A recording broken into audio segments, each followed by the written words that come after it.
There it is. Warm hugs. And a huge thanks to everybody from Texas that's here. Texas. That's Texas and Missouri today. Texas. But Texas. But no, mostly Texas. And Missouri. No, mostly Texas. We'll see. Wait, let's try something. Clear eyes, full heart, can't lose. That's beautiful. Thank you. That wraps it up tight. That's it. Thank you for being here. Thank you. And that almost concludes. One more hand for Lorenzo Perkins. And now, officially, we are concluding the 2014 South Central Brewers Cup Finals. In a few short moments, we're going to be kicking off the Barista competition opposite of where I'm standing. If you have not yet, go grab yourself some food from the AZ Canteen. One more big thanks to our co-host, Curtis. Come and get some delicious coffee, and Cafe Imports for hosting us. We will be announcing the winners of the Brewers Cup and the Barista competition sometime between 3 and 4 p.m. this afternoon. My name is Christopher Oppenheis. Thank you for having me, and I'll see you later.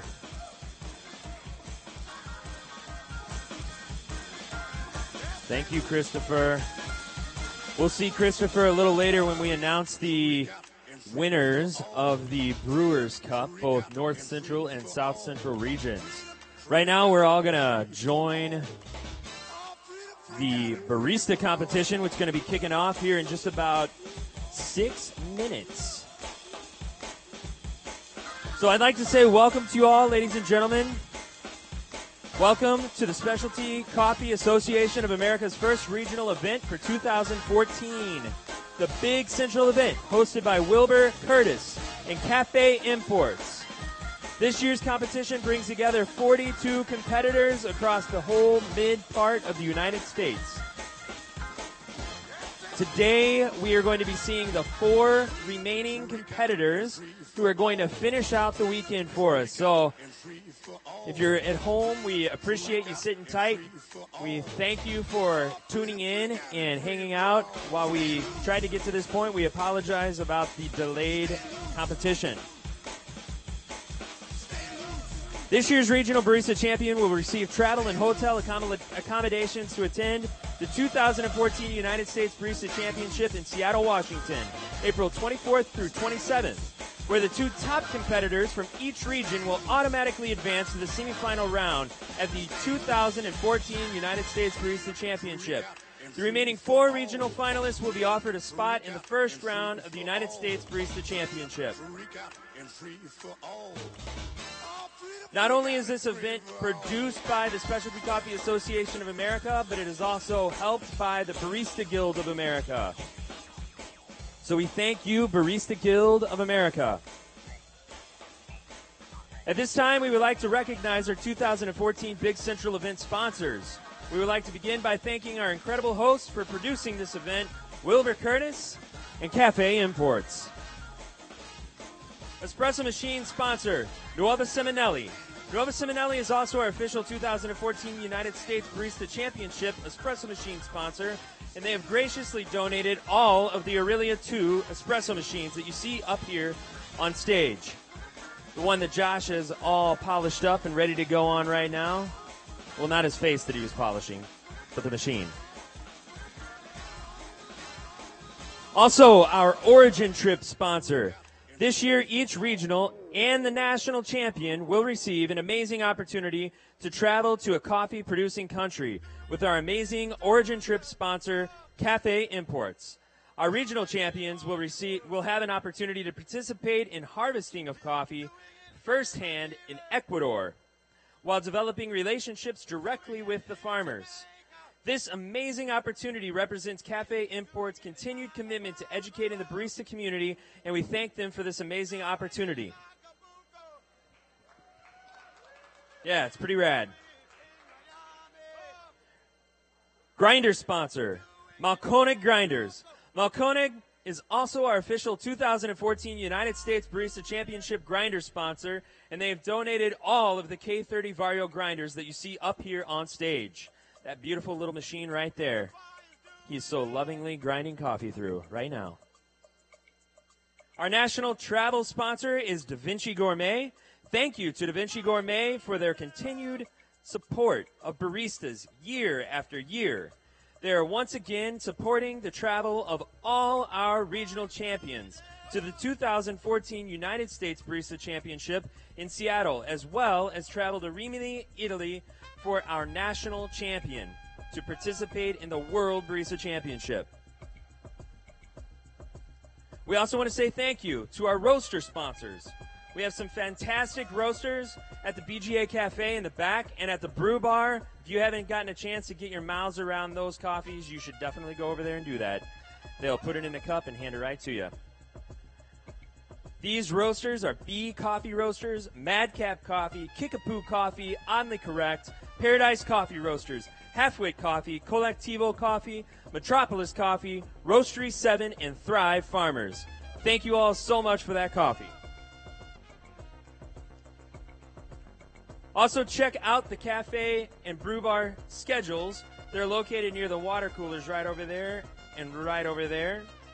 Thanks to the 2014 Big Central Regional hosts, competitors, sponsors, judges, and all participants, this has been an awesome competition.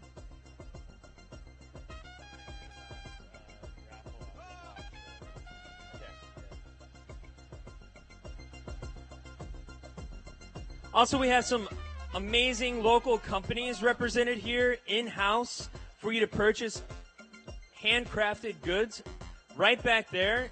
You guys need to go back there right now, seriously, while Josh is getting ready.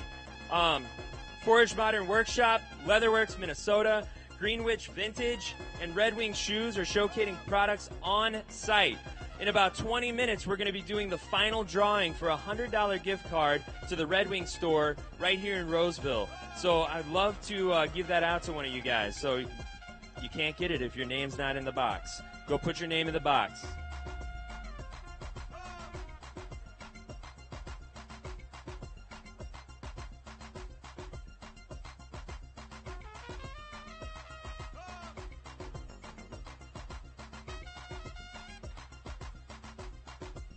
Directly after the competition today, for those of you that have competed, there's going to be a competitor debriefing in the mirror room, right back there.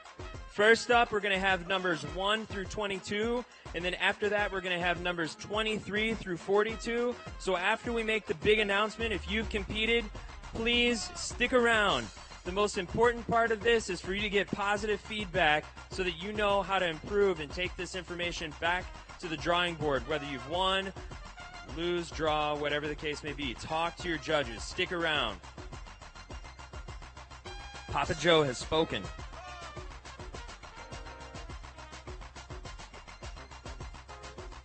And that leads us to our very first competitor of Day 3, North Central Regional competitor, Mr. Josh Taves. Hi. Dogwood Coffee Company. That's me. Local guy, local hero.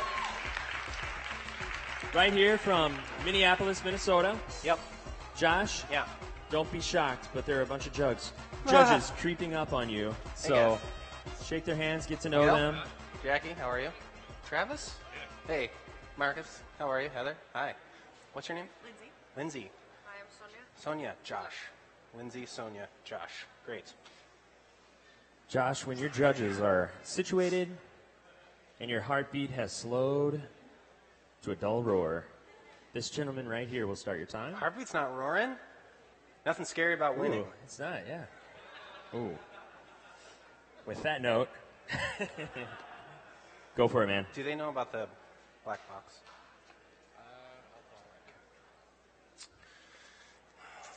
Hi. I tell you when I want my time. Can I start the music really fast? It's going. Hold on. You guys ready? Go for it. Hi. Welcome to my town. I want to pose a question to you today. Now, what is it to know a coffee? I mean, like, to really know everything that coffee can be, and to understand exactly where that coffee is going to take you. You see, this is the question that I first had in mind when I tasted this year's crop of coffee from the Don Pepe estate. I wanted to take what I understand of espresso and push beyond that to truly know this coffee. I wanted to know how it was going to taste in different environments, how it could react on different equipment, and really how it could be experienced by different palates, like yours and mine, for example. So today, we're going to work together to push to the limits of what can be done and really get to know this coffee, traveling the heights and depths of its flavor profile and stopping at some of the most delicious points along the way. Miguel, this is for you here. See, this coffee comes to us from a town in western Panama called Boquete, which, I'm sure you've probably heard of it. You see, Boquete is really well known because it sits at the foot of the Baru volcano. Now, on the slopes of Baru grow some of the world's most delicious coffees. Don Enrique Vasquez moved to the slopes of Baru in 1898 and planted his coffee farm in the really rich volcanic soil that they have there. A farm that we now know as the Don Pepe Estate. Now, it's his great-grandson, whose name is Jesus Antonio Vasquez, that still runs this farm today, and it's his coffee that I'm really excited to share with you. Hold on just a second. Give a warm round of applause for Josh.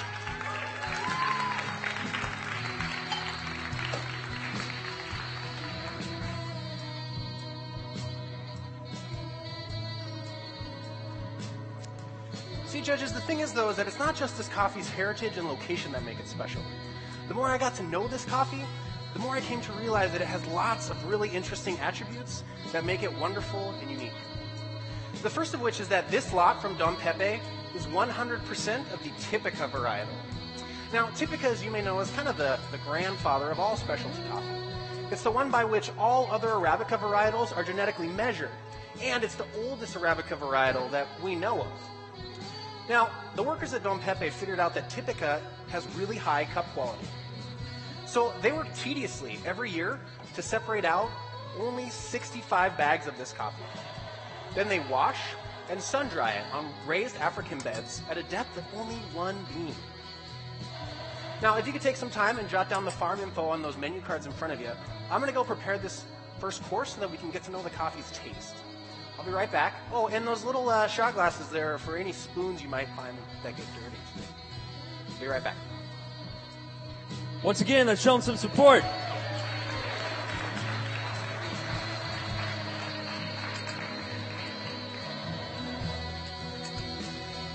How you doing? Good.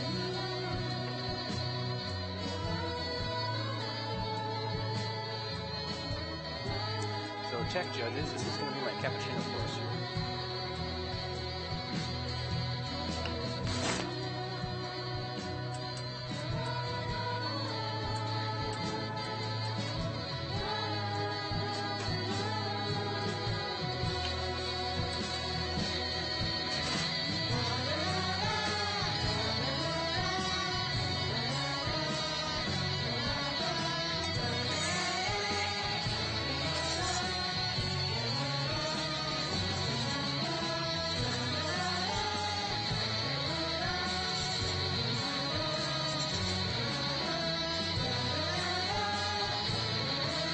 Thanks.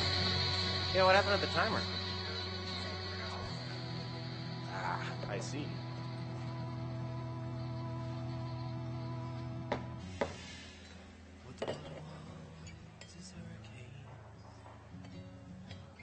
Sailboats to ride on its back.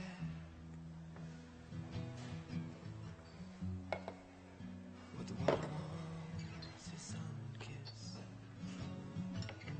and land to run into and back. Okay, so judges, we have this really amazing history and backstory to the coffee. We know just where it comes from. But where exactly can it go? You see, one of the first things I learned about this coffee is that when we extend the extraction to about 37 grams of beverage weight, and then we mix it with this milk from the Jersey cows at Autumnwood Farm, we're going to get really great notes of toasted hazelnut, toffee sweetness, a big buttery body, and a cocoa finish. Now, you can refer to these menu cards in front of you here for any of those tasting notes. And really take some time to understand how this coffee manifests itself in this drink, because next we're going to lift back the veil and see where the coffee can take us as an espresso.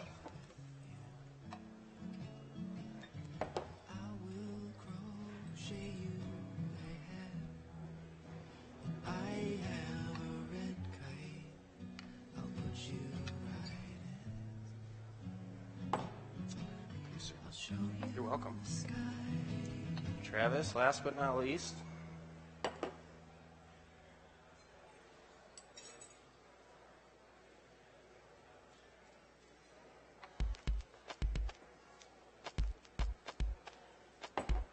For you, sir. Let's hear it for my cappuccinos. Cappuccinos are on the table. Slacking over there, Joe. Sorry, man. It's okay. I was mesmerized. Thanks.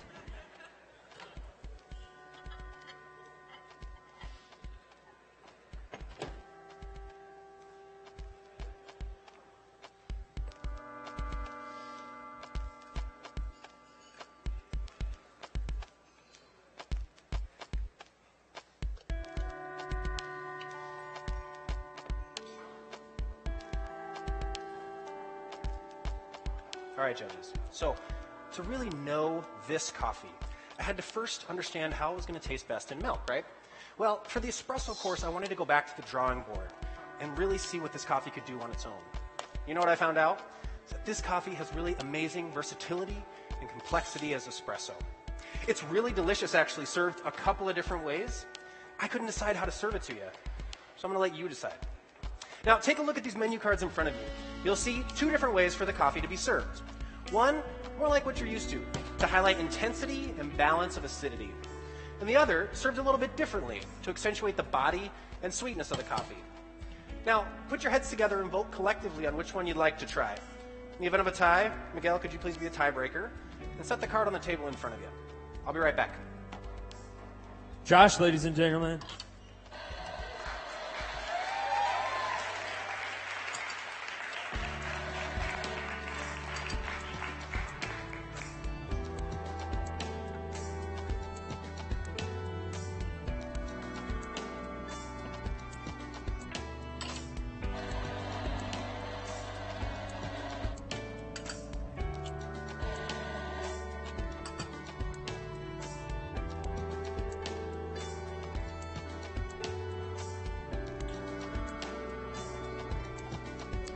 All right, it looks like you all want to try the coffee in a way that highlights the intensity and the balance. That's great. Now, I'm going to go pull these shots. In the meantime, jot down the notes on these cards, and I'll be right back. Let's give him a hand while he pulls those shots.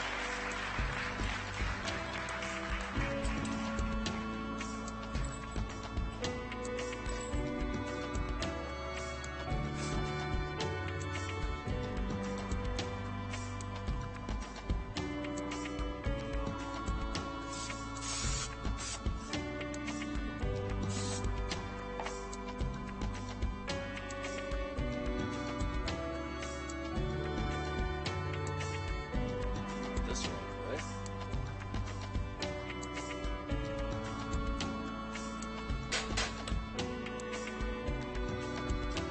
Okay, so judges,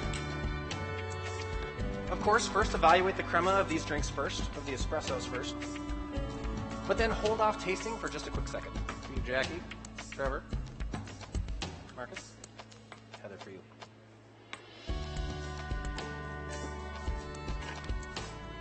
Okay, now when I give you a little wink here, stir 10 times to really incorporate the crema. In the first 2 sips, you're going to notice a big lime intense acidity. And also a sensation a lot like a dry white wine, okay? Then in the 3rd sip, you'll notice a juicy raisin sweetness and a lingering cocoa finish that really comes in the end, okay? Please stir 10 times and enjoy. Thanks. Josh's Espressos.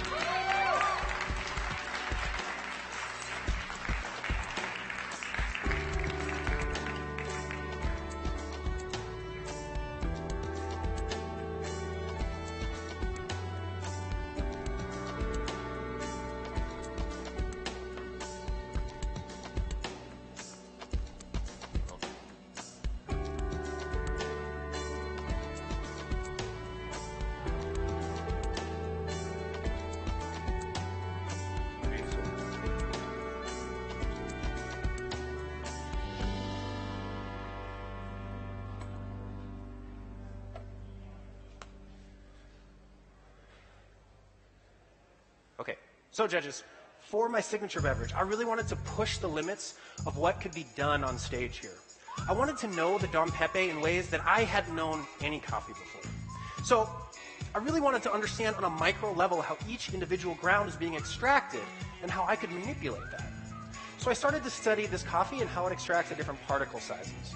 And what I found was this, is that when we take large particles of the Don Pepe like this, and we sift them so they're all the same size, and then brew them in the Clever coffee dripper, we're going to get amazing body and sweetness in the cup, which really represents this coffee well. That's going to be the base for our signature beverage today. Now to it, I want to add 28 grams of this raisin and dark brown sugar reduction that I made. This is going to boost the body of the drink and remind us of that sweetness we tasted in the espresso. Now the other thing I'm going to add is 2.4 grams of this fresh squeezed lime juice. This is going to lift and highlight that acidity that we tasted, okay?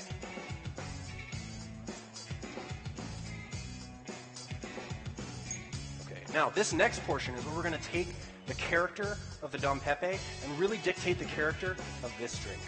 You see, you all chose to taste the coffee earlier in a way that highlighted intensity and balance. Well, we're going to take that aspect of the coffee and we're going to flip it around. Here's what I'm going to do, is that I'm going to take the portafilters and I'm going to dose into each one 16 grams of coffee at the particle size that we've been using, which is a little bit smaller like this. Then I'm going to change the grind setting and dose on top another 5 grams of coffee at a little bit larger grind size like this. Now those larger particles are really going to boost the sweetness and body of this drink, and it's going to change the character of the drink, or the signature beverage. I'll be right back. Give him some love. Cheer him on.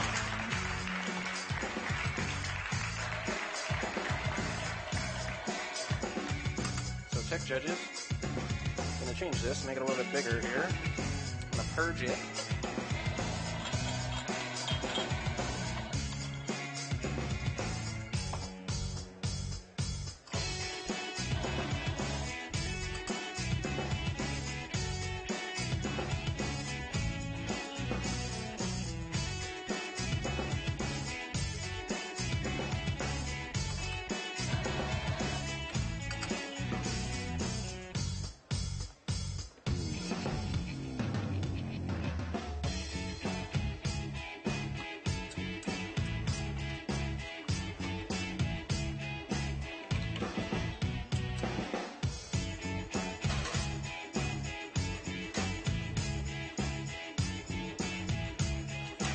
Finished using this rag. Okay.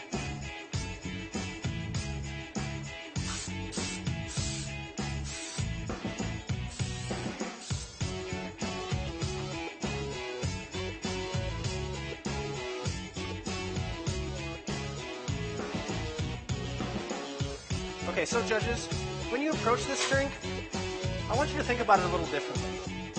Now, we've really gotten to know a lot of the nooks and crannies of the flavor profile of this coffee today. This drink is going to take all those pieces and it's going to hold them in a really great balance to create a wonderful depiction of the whole. Now, when I first set the glass in front of you, I want you to pick it up and swirl vigorously for like 10 seconds, a long time. Really enjoy the swirl. It's going to cool off the drink and release the aromatics. Then, stick your nose in these nice rounded glasses. You'll notice nutty notes, vanilla, maybe just a hint of pistachio. After that, enjoy the drink, noticing the intensity and balance of each of the components. So, have a few different sips. Thanks so much for being here today. Time. Josh Caves, Dogwood Coffee Company, Minneapolis, Minnesota. Josh. Hey. Come here, my friend. Okay. First thing I want you to do is I would like for you to turn around that box for me. You guys know what this is? Well, it's plugged in. It's a That's all microwave. right. Yeah, it's a microwave. My microwave. Is that your microwave from home? No, it's from the warehouse. Oh, nice. Here, we can at least do this. Yeah. We'll prove it. Oh, yeah, it's not going to It's a swing all the way. microwave. Okay, cool. Thanks. Yeah, so you had a lot of really technical things going on with grind particle size, Yeah, thanks. particle distribution, at the same time taking all of those scientific elements and turning it into something delicious. I love the phrase that you use. We've explored all of the nooks and crannies of this coffee. Thanks. Yeah, explain to me a little bit, flesh it out for our audience that may not be coffee nerds like we are. Yeah, well, so this year, I guess, I don't know. I'm trying to think of what I want to say while the judges are still here, you know. They can't hear you. They're invisible. They're not supposed You're to. invisible to you. to them. So each course was a progression, something new, something different, an unnatural way to pull a shot of espresso. First course, the cappuccinos, the shots pulled a little longer. Second course, the judges got to choose which one they'd like to try.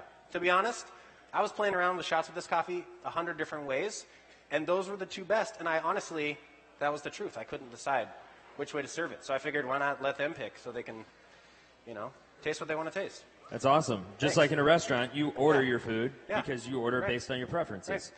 And then the third course, I wanted to do a coffee-based drink, which is pretty much what it was. And getting to know this coffee, aside from the espresso machine, cupping it a lot, I cupped a bunch of different grind particle sizes. You sift them in these soil testing sieves so that all the grounds are of the same size and even more accurate than what would come out of the grinder. And then tasting them all side by side, they're all very different, all the exact same coffee. And I chose the one that I thought had a lot of sweetness and body to it and wanted to figure out a way to make the signature beverage with that to showcase this coffee. So for the audience that may not be into coffee, sweaty. what does grind particle size amount to? Why is that so important? Yeah, well, so most grinders, when you throw coffee through them and they grind out, they're going to grind, they call it like bimodally or trimodally. Basically, if you put the coffee grounds into size categories, even though you set the grinder to produce number 6 size or whatever, you're also going to get some really small particles and some really large particles. But about 75% of it probably will be in the size that you chose. So what I did basically is just sifted out the large particles and the really small particles to make sure that everything was the same size, and then you get really even extraction all the way across because everything is the exact same size. And it's the job of the barista to understand all of these things, to use all of those things to create the best beverage possible. So whenever you walk up to a coffee bar and order an espresso, you may not think about all the things going on behind the scenes. So thank you so much for bringing us into it.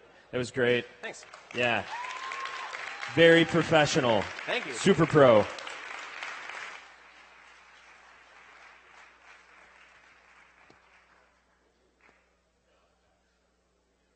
Oh, yeah. Real fast, we are going to dive in to the raffle and give away some leather. Liam, would you like to come up here, my friend?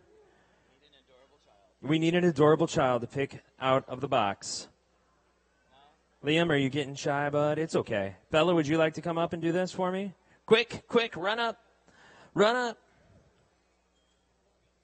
Grab a name. Close your eyes. Grab a name. Yes. Who do we got? We have Megan Namo. Megan Namo. You have won a $100 gift card. I think you can see Noah in a moment to get that. That's Noah's wife, just for the record. Next up, from the great city of St. Louis, Missouri, Mr. David Fassman of Caldy's Coffee Roasting Company. Sir, your judges are coming over. Hi. Show them some love. Hi. Hey, thank you. Hi, how you doing? Hello. Hey, how you doing? Good. Hey, how you doing? Hey, thank you. You've done this before. You know the drill. I have. I would like for you to wait until they're all situated, wait until you're ready to go, and then your timekeeper is going to start your time. Who has this time? This lovely lady here will start your time. Wonderful. Give her the cue, and the floor is yours. Best of luck, man. Thank you. Everybody ready? Everybody ready? Time. Hello. So, no matter where I'm working, there's one question I've had more in my coffee career than any other. Why is coffee so expensive? There are many correct answers to this question, but I feel that it's very difficult to answer with just one guest interaction. Coffee is an agricultural product, one that takes the effort of a dedicated international community to produce. Seeds are planted, seedlings are transplanted, and trees are maintained. Berries are picked, depulped, washed, fermented, dried, and bagged. Coffee is connected with buyers by exporters and then transported across the world. Coffee is roasted and cupped to ensure the quality expected. And then it's packaged and transported to cafes where baristas brew the resulting drinks for their guests. Baristas are the last point of contact in a long chain, and they're expected to represent the coffee to the best of its potential. That doesn't just mean that the extraction has to be excellent. It means that I am able to represent the farmer, my roaster, and my company to the best of my ability. Today, I'm going to be representing the hard work of the Panama Lorita Estate and call these coffee roasters. The Lorita Estate is situated in the Boquete region of Panama. Situated between 1,600 and 1,850 meters in the foothills of the Volcan Baru, the Lorita Estate is one of the oldest coffee farms in Panama. I have so much to say about this coffee. I'm going to step back and get started on some shots, and we'll continue this discussion. David Fastman. Judges, I'm going to purge my grinder.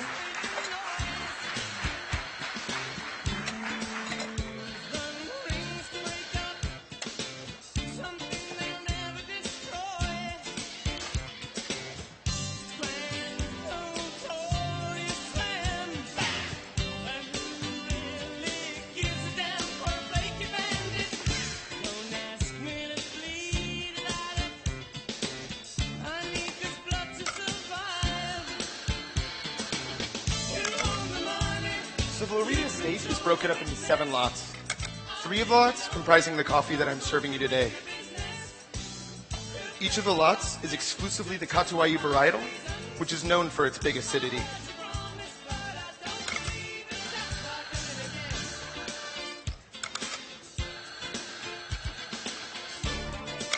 It's incredible that we can get such detailed information about the Lorita Estate. Just 10 years ago, it would have been much more difficult to obtain such specificity about the coffees we brew. I'm going to step back and pull these shots for you right now. Let's give him some support.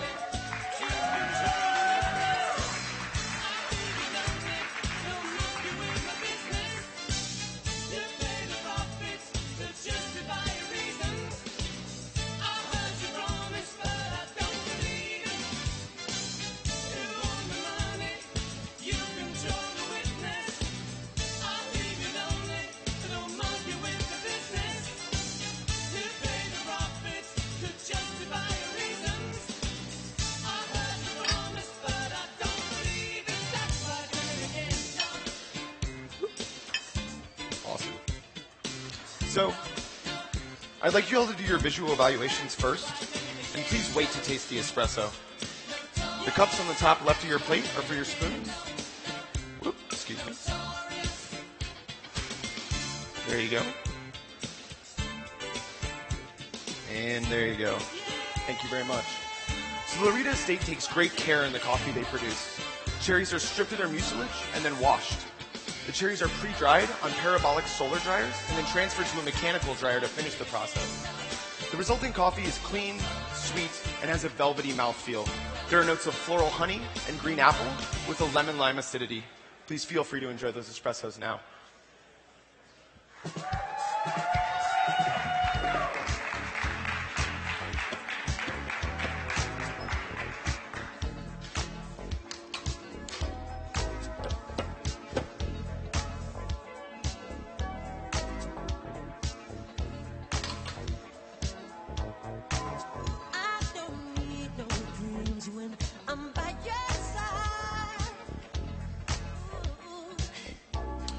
Awesome. So there's so many degrees of separation between the farm and a guest's cup. And it takes the intent of each person involved to communicate the detailed information that relates to each crop. It's like a massive game of telephone. A great example of how much coffee can change with just 1 degree of separation from espresso is cappuccinos. And I'm going to get started on that cap course for you. Give it up for him.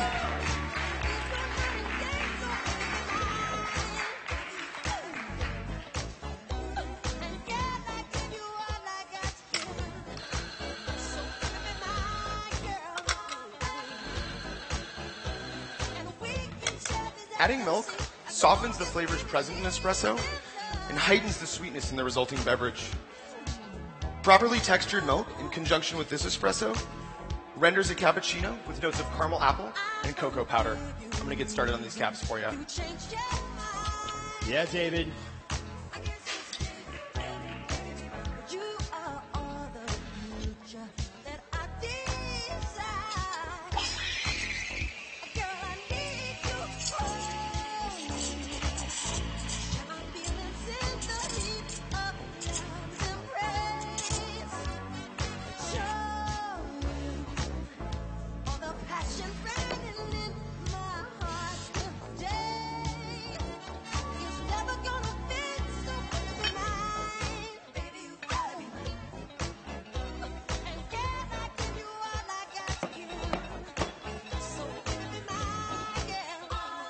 So when relating information about coffee to my guests, I attempt to provide parallels to already familiar information.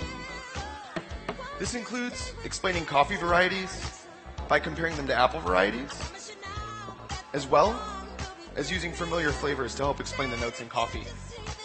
The first time I tasted these cappuccinos, I was reminded of Apple Jacks.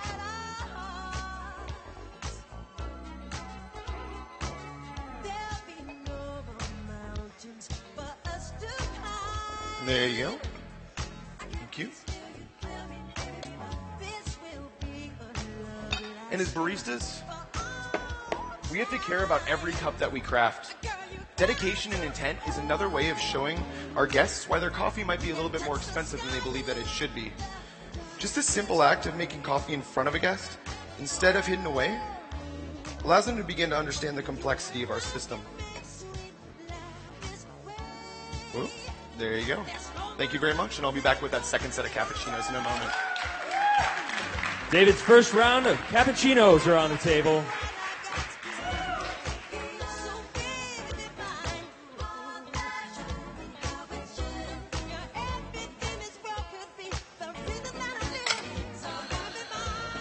Excuse me.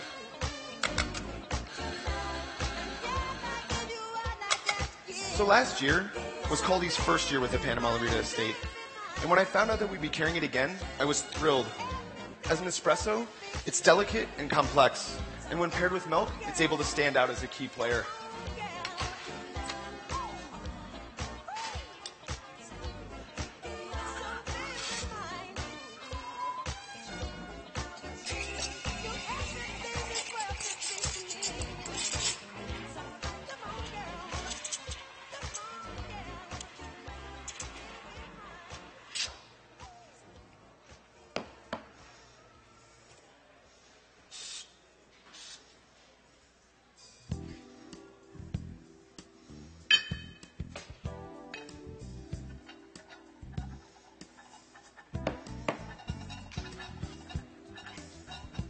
So, the Larita Estate sits on 50 hectares of land, of which 40 are used for the production of their coffee.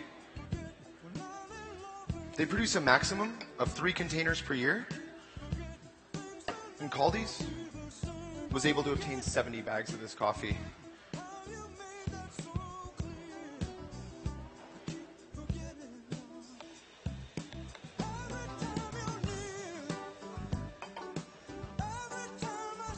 There you go.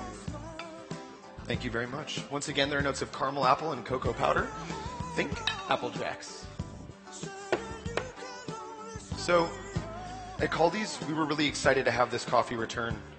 As an espresso, it's delicate. It was excellent last year, and it impressed us even more this year.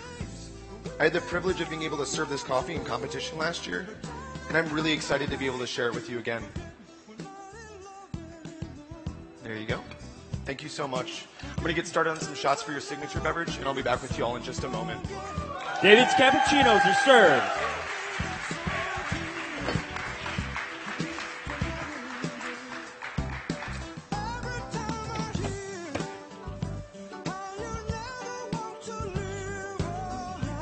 Thank you.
So, I have a passion for cold brew coffee. And the heat of the summers in St. Louis always gets me thinking about new ways to experience cold coffee. This year, I was drawn to the idea of a coffee mocktail. So here's what I'm going to do for you today. I'm going to take 15 milliliters of fresh squeezed orange juice to emphasize the tart acidity present in the beverage. 15 milliliters of muddled dried cherry juice to emphasize the dark fruit sweetness. And 15 milliliters of maple syrup simple syrup to mimic the Panama smooth mouthfeel. And I'm going to combine this with 4 shots of espresso and shake it with ice.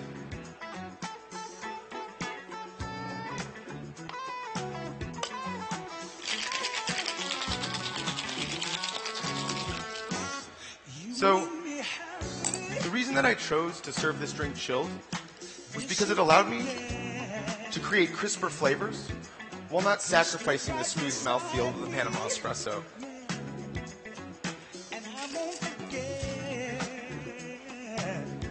The first time I tasted this beverage, the orange, maple, and cherry flavors danced around my palate, popping up in different points of the tasting experience, with the Panama espresso present throughout. Some room for pouring here, guys.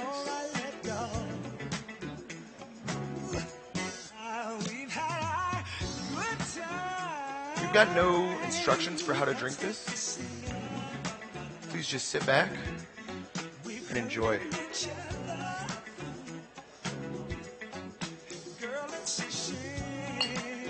Here's one for you. One for you. For you. And one for you. Thank you so much. Give me one moment. Enjoy those. I'll be back with you in just a second. David Fassman, ladies and gentlemen.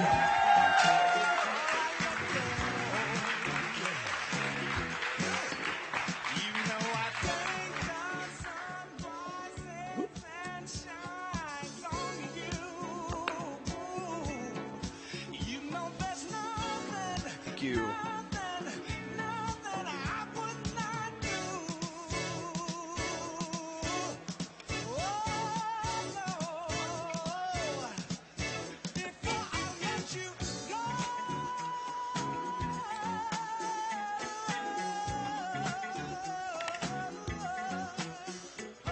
So there is no simple answer to the question of why coffee is so expensive. The best that we can do as coffee professionals is educate our guests on the intense process of crafting quality coffee. We have to dedicate as much time and effort to this education as our industry dedicates to producing an exceptional product. The hope is that we can begin to show our guests the incredibly complex process of coffee production. Thank you so much for your time. David Fassman, Caldy's Coffee, St. Louis, Missouri. Thank you so much. Thank you. David, join me over here, my friend.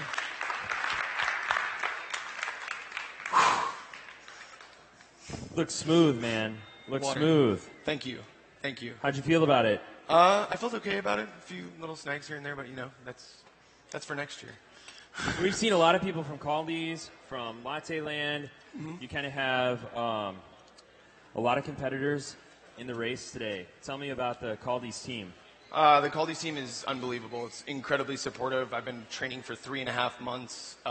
You go into it and it's like, choose your coffee, 2 practice days a week. Come on down on your time off. Get people from all over the company to taste coffee, and it's really just an incredible experience to be able to train and compete with such good people. That's awesome. And it seems like you guys are really in love with the coffees that you're using. I am. I love the Panama. How do you fall in love with the coffee? It's kind of like a one-shot thing for me. It's not really like a building of anything. Love at first sight? Yeah, love at first taste. You know, on the cupping table, generally I fall in love with coffees through espresso, though. I kind of view them as this magnifying glass, or espresso, that is a magnifying glass, and it really allows you to see all of the characteristics, flavors, flaws that exist within a coffee, and really be able to manipulate that to express what the coffee has to offer in its best form. Nice. And what capacity do you work for Caldy's? Everything, but I currently am now the new general manager of Kayak's Coffee. Congratulations. Thank you. Thank you. So what I'm hearing is, and what did you do before that? I was a lead barista, a co-head trainer with the company, developed the guest service plan, traveled around, teach people how to do stuff. So it's pretty rad that while doing all of these jobs, wearing all of these hats, you're also able to participate in the cupping, that core heartbeat of what the coffee choosing process is and how the roast development happens. And that's whenever a company allows that kind of input into the process and teamwork in the process, this is the kind of experience that is fostered in that kind of an environment. And I can say firsthand, Caldi's really fosters that involvement. So Yeah, they do. awesome job representing the hometown. Thank you, man. Yeah. Thank you, man. Go Cards. Yeah, that's right, man. Good to see you, David. Awesome. Thank you, man. Don't forget your water. I know you're thirsty. Oh, yeah, and we are going to briefly repick for the boot drawing. We're going to repick. And I'm just going to do this. Oh, Liam, do you want to do it? Come on. Come on. Quick. Just run up and grab it. Run up and grab it right there. Grab a good one. We have Josh Wismans. Where are you, Josh? Go get your boots. All right. Judges, are you all ready? Next up, we have competitor number 3 on the day, Mr. Patrick Burns from Palace Coffee Company, all the way down in Canyon, Texas. Yes, sir. Are you ready, sir? If I'm not going to tell anybody. So we'll go ahead and roll. You're ready as you're going to be. Yeah. Right in this moment.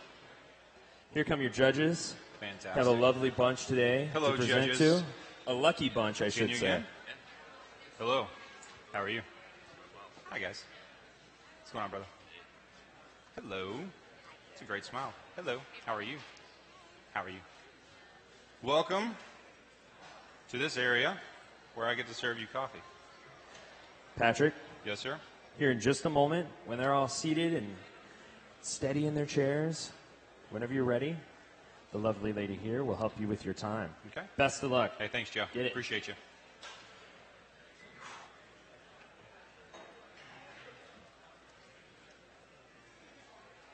You guys ready? Judges, you all ready? Okay. Time. Hello, judges. My name is Patrick Burns. I own Palace Coffee Company in Canyon, Texas. You know, I got into coffee for many reasons. One reason is I really enjoy people. I enjoy inviting them into my cafe, getting to know their stories, them getting to know us, and exploring life together. Another reason why I got into coffee was because of coffee. It'd be weird if I didn't enjoy coffee, right? It's something that we're always chasing after.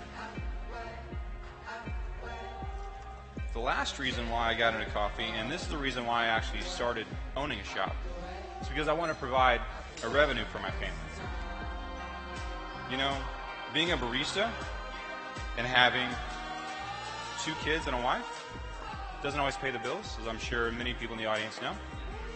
But by owning a cafe, I'm basically taking the responsibility on myself to provide for my family for now and hopefully for later. It's in this way I'm a lot like our producer of this coffee, Alejandro Garcia. If you would, there's a booklet in front of you. This is for the head judge. If you'll please open up to the first page, and there you'll see our farm that Alejandro Garcia runs. This is Finca Santa Marta. It is in Costa Rica.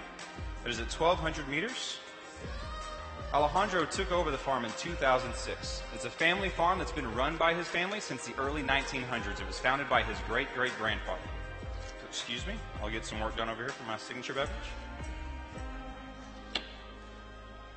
Now, you'll see on that paper that the varietal I'm using of his coffee today is a 70% Caturra and 30% Catuai. This coffee is also an experimental lot of coffee for Alejandro and his family. This was the very first honey processed coffee done at Santa Marta. And it was dried on raised beds for 8 to 10 days. Now, the honey process helps the sweetness of the coffee because of the sugar content during the drying process, which accentuates that. And then the drying process helps it become even by being a dry African raised bed drying process. And so 8 to 10 days, that's a perfect time for the coffee to dry. Now I'm going to start you guys off with the cappuccino round. I want to give you guys this nice subtle introduction to this coffee. But I also want to introduce you to the Garcia family, because this is not a farm just run by Alejandro Garcia. This is actually a farm that is run by the entire family. So please, if you'll turn to the next page, there, you will see all of the names of the Garcia family who helped produce this fantastic coffee. We start with Alejandro, who took over this farm in 2006 with the intent of making it more profitable. Now, the truth about Costa Rica farming is in 1996, Costa Rica produced 4 million pounds of green coffee. By 2012, that number had decreased to 1.6 million pounds. The leading reason for this decrease was apathy. Farmers that were raised around the farming community saw the amount of work that was going into growing fantastic coffee, and they felt like it wasn't valuable for them to stay in the family business, and so they began getting out. Well, Alejandro knew something could change. He loved his coffee and he loved his family. And so what changed was they became a greater part of the supply chain. Not only did they grow fantastic coffee, they began processing at the mill. And that's the first thing he did in 2006 when he took over the farm, was he added mill equipment so they could mill their own coffee. They also began roasting and began 2 cafes. Now the 2 cafes are run by his brother and sister. His brother, Fernando, which you'll see right there, he also runs the mill. And his oldest brother, Alexis, runs the day-to-day operations of the farm. So it is a true family farm. His father, Alejandro, also is on the farm every day, and is the namesake of the farm. Marta, his mother, greets every guest with a warm empanada and a beautiful cup of Finca Santa Marta coffee.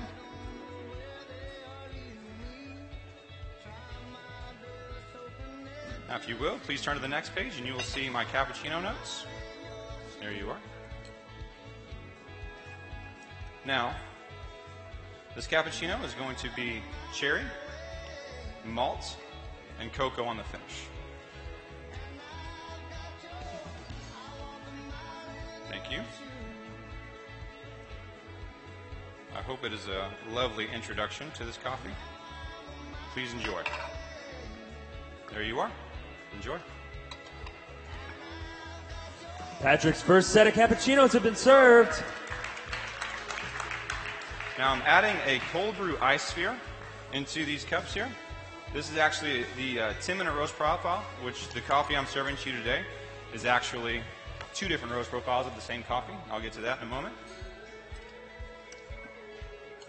I'm going to let this melt a little bit into the cups to become part of our signature beverage.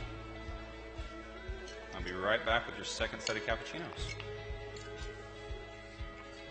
There you are.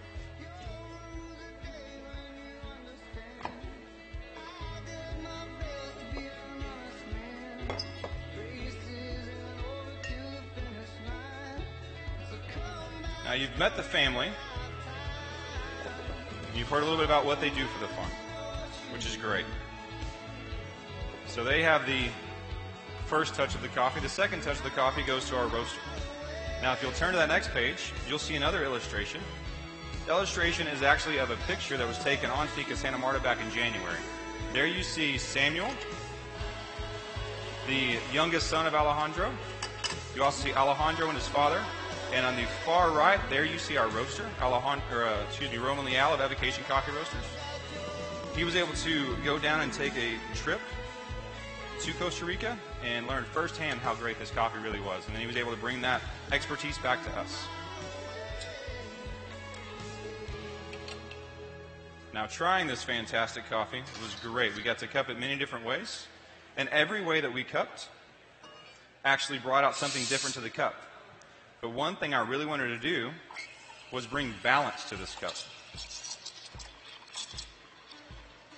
So in the lighter profiles, we were able to pick up a lot of great acidity.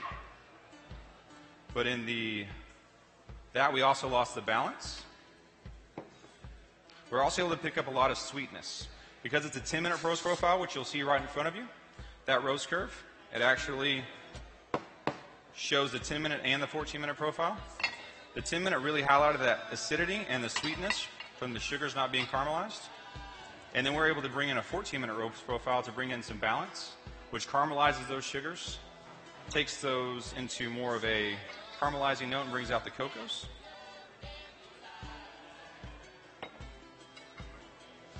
Again, on the cappuccinos, we're going to get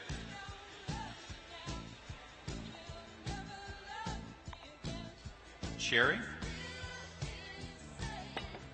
There we are. You're welcome.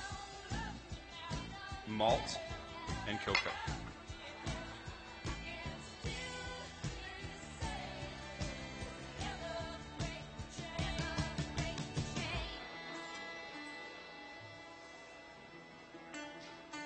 There we are. Enjoy your cappuccinos. I'll be right back with your espressos. Let's hear it for Patrick's second round of cappuccinos. Show him some support.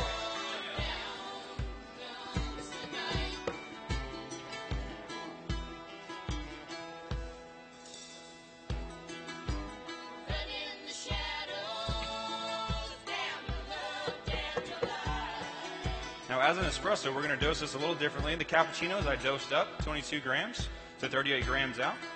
As an espresso, we're going to go down to 21 grams and 36 out.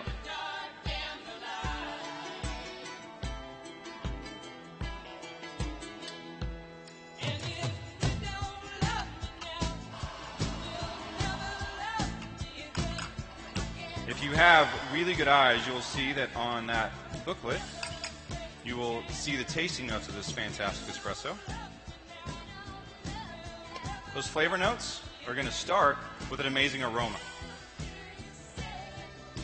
That aroma is going to be cherry from the lighter roast profile, and then thanks to the good dried distillates, it's actually going to bring in a good tobacco note. So this nose really reminds me of cherry pipe tobacco. The second thing you'll note on this, it's going to be a really bright plum that comes through.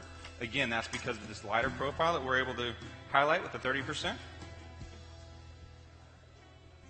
Also, we'll have a little bit of a playful acidity. Thank you.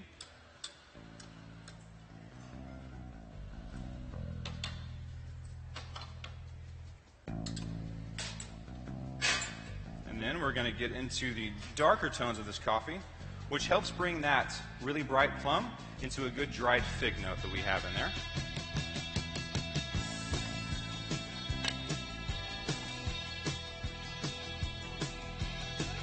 And it will also round out with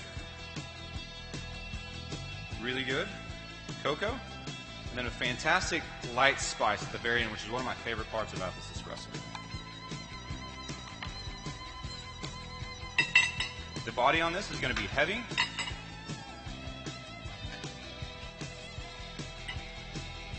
And quite pleasant. All right. There you are.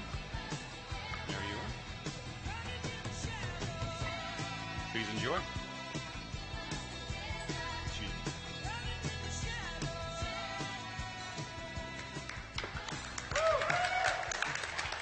Show him some love.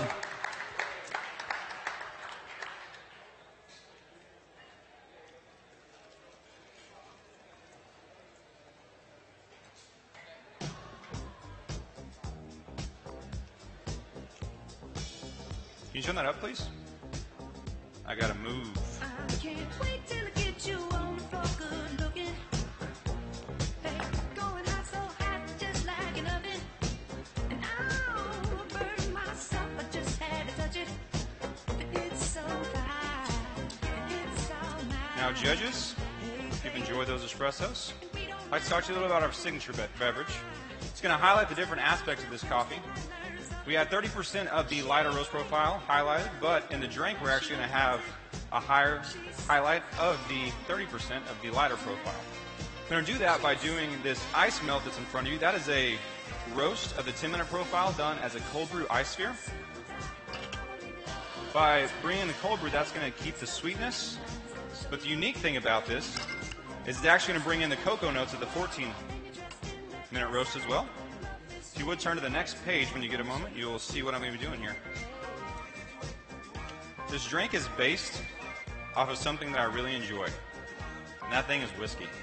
Everybody that knows me knows that whiskey is one of my favorite beverages, and I normally drink it straight and neat. But in preparing for this competition, I've spent many late nights with Roman Leal, the roaster of this coffee, and we discussed many things, and he wanted to make me a traditional old-fashioned. That's a simple drink that highlights the whiskey but brings balance to it, and that's something I really wanted to highlight in my signature beverage, was balance. So, with the ice melt being the base of the drink, the espresso being the main ingredient of the drink, we're going to bring in a few different elements to mimic what would be in a traditional old-fashioned.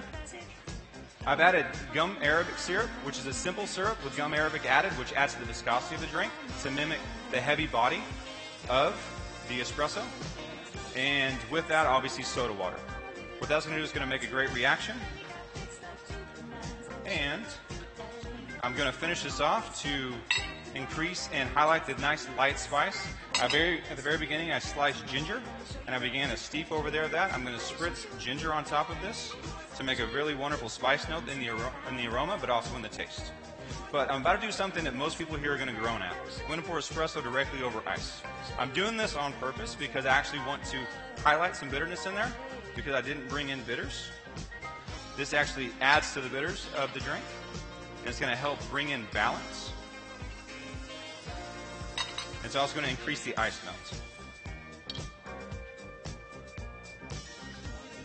Excuse me while I prepare the ginger. Wow, look at that shake. All right. Folks, it's been great serving this coffee. I really hope you enjoy this beverage. It's going to be really easy to drink. You're just going to take a note on the nose, have that ginger aroma hit you with the spritz, and enjoy.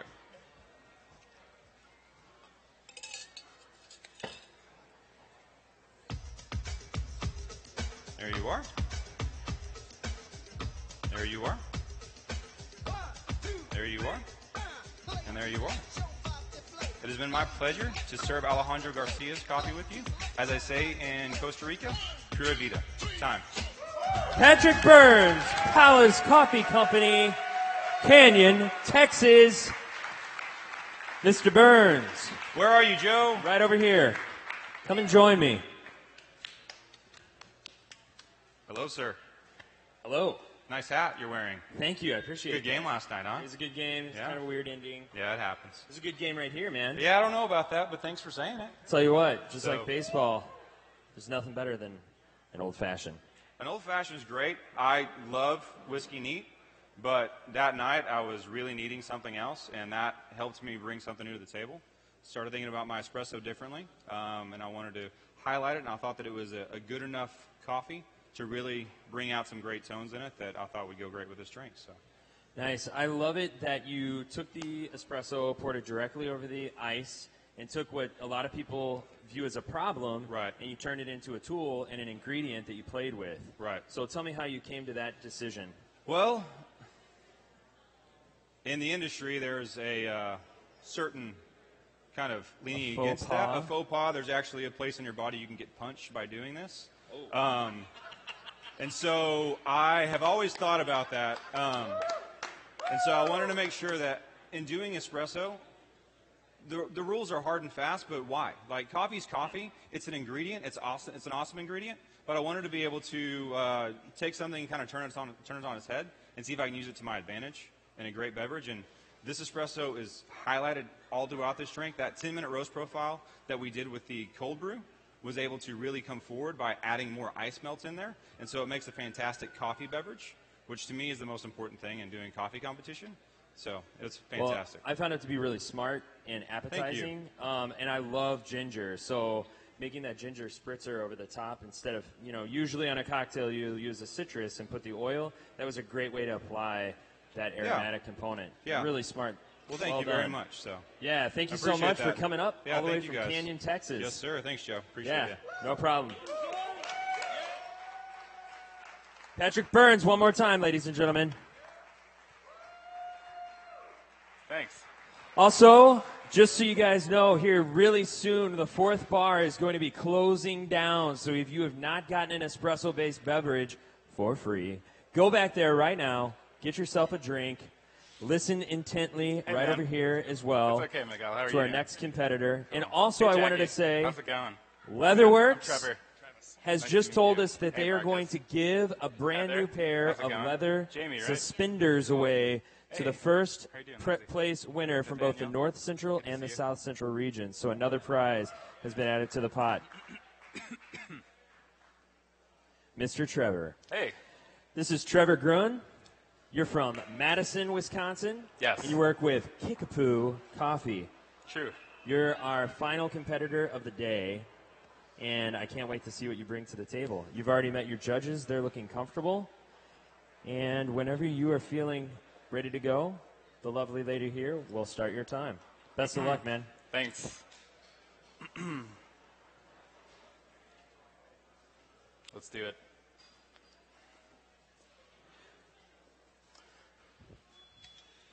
Hey, judges. How's it going?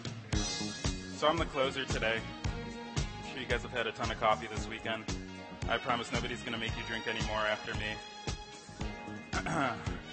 But I am really glad to share this coffee with you today. It is the same coffee I used in the finals round of the North Central Regional Brewers Cup. So it's from Yirgacheffe, Ethiopia. It's from the Adida Cooperative. And this is a pretty unique Yirgacheffe coffee. You know, a lot of people think of Yirgacheffe, they think like delicate, they think like tea-like, they think lemon acidity.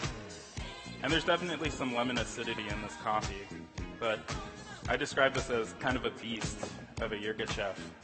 There's also a lot of tart cherry, a lot of stone fruit, a lot of like red berry, some punchier kind of fruit acidity like that, berry acidity that you typically wouldn't expect to find in a Yirgacheffe.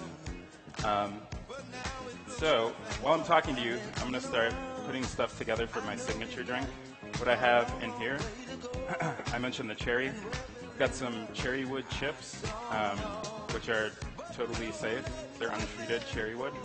I toasted them last night at 350 degrees for about 2 hours in the oven at the Airbnb house that I'm staying at. It made the house smell awesome. You can ask the people I stayed with.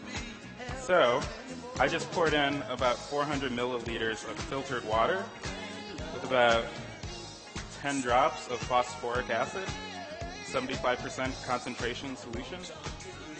And, you know, pardon me. That's why I brought it back up.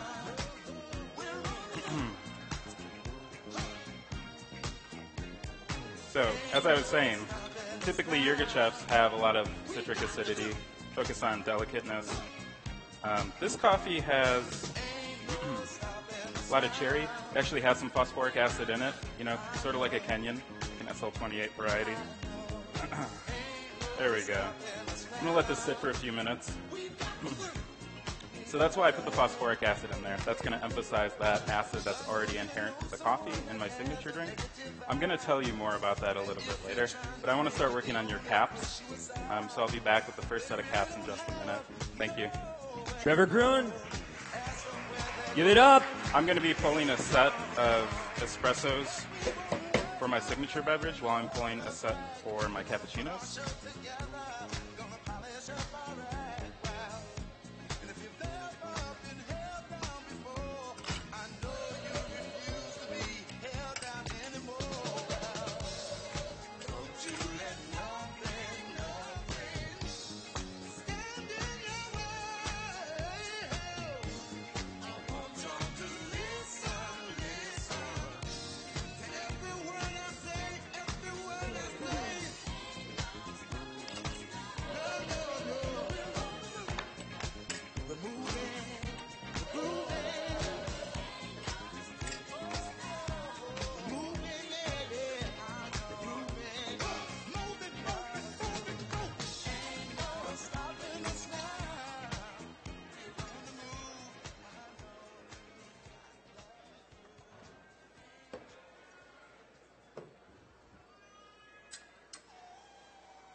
I'm going to start out by serving this coffee in kind of a soft way. Serving it with this milk from Autumnwood Dairies, the sponsor. So this is going to mute the acidity. You're still going to get a lot of the sweetness of the coffee coming through. Just a hint of that cherry. It's not going to be super pronounced. You're going to get a little tinge of that acidity in the top layer of the crema milk. There you go, Heather. Oh. Pardon me. Please enjoy. But you are going to get a lot of sweetness from the milk, just from natural sugars, caramelization. But also, it tastes like recently this dairy probably switched their cows over to silage. So there's going to be kind of a corn sweetness to it. I would liken it to some cornflake milk, just subtly sweet cereal milk.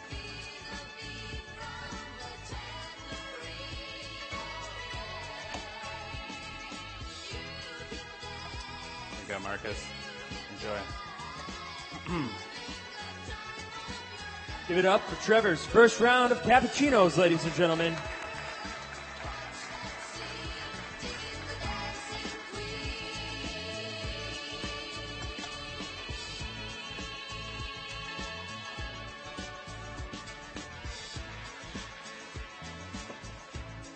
I'm going to degas this now. And then I'm going to pour this wood water. Remember, it's the phosphoric acid, the water, the toasted wood chips. I'm just going to strain it using a rinsed V60 filter.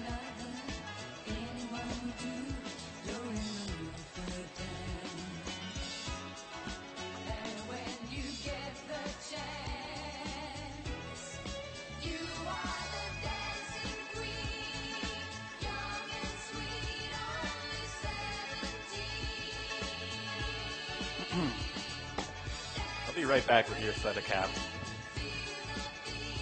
Let's show them some support.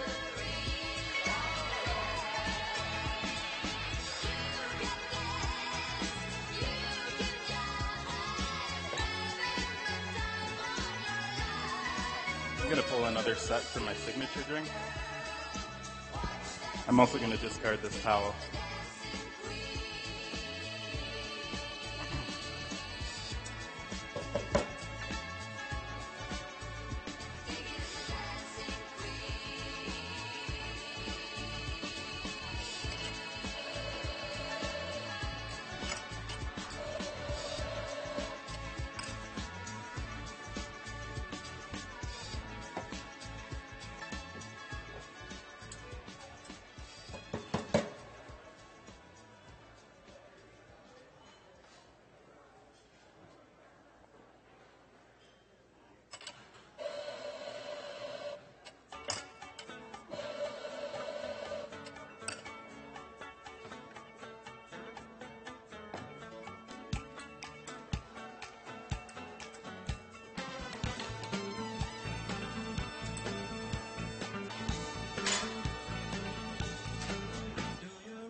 Hey.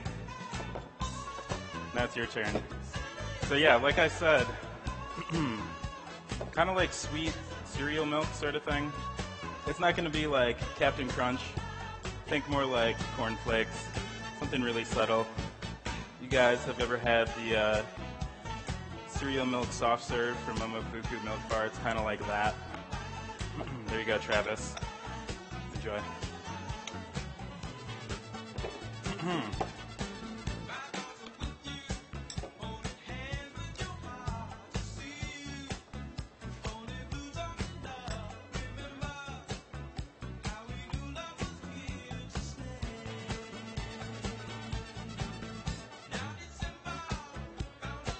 Jackie? Give it up for Trevor's cappuccinos. Next, I'm going to move on to the espressos. you're really going to be able to taste that punchy acidity. It's going to be kind of like a tart cherry, sort of like a preserved candied cherry. You're going to get some cherry in the aroma too, which is why I chose to use the cherry wood in my signature drink, and a little bit of almond also. So I'll be right back with your espressos, judges.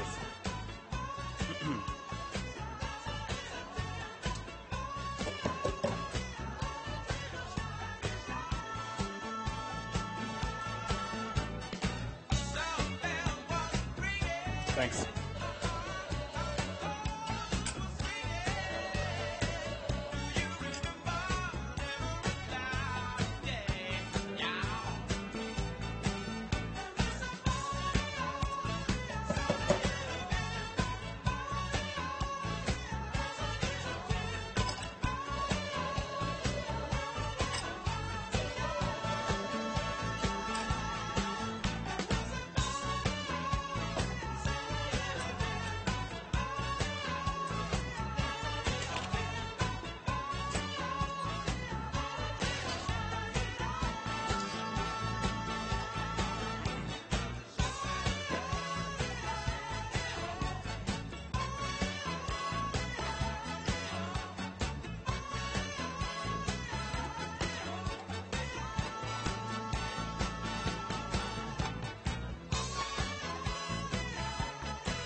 All right, it's espresso time.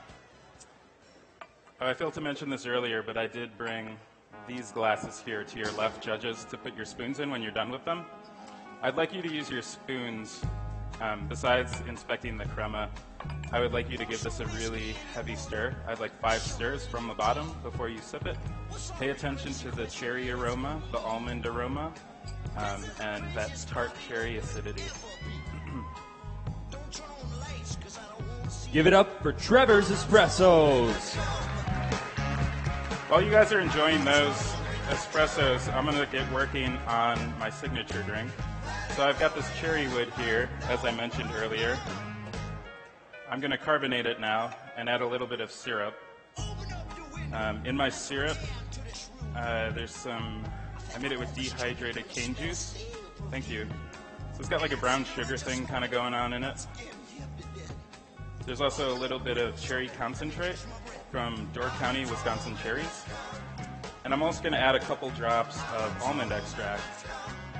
So you're not really going to taste the almond extract, but it's going to tie together the aromatics of the cherry.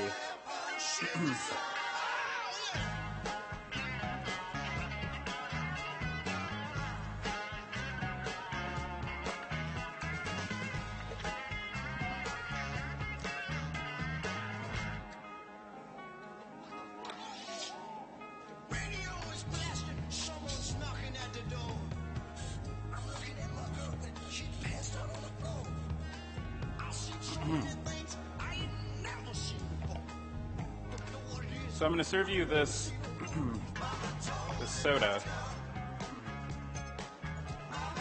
with the espresso floated on top, because the espresso doesn't carbonate very well. It tends to make a mess when I do that. I tried that a lot in development, and it was pretty awful. I made a mess of the lab quite a bit. So, you know, think kind of like a cherry cola with espresso. You're going to get the aromatics from the toasted cherry wood. You're also going to get the sort of tart cherry acidity from the espresso. You're going to get some citric acidity from the espresso. A little bit of phosphoric acidity. There's also that amped up phosphoric solution that I put in there. And that is because, besides that being a dominant acid in this coffee, or one of the primary, not the dominant, it is the dominant acid in cola, besides citric acid. So think cherry cola when I serve this.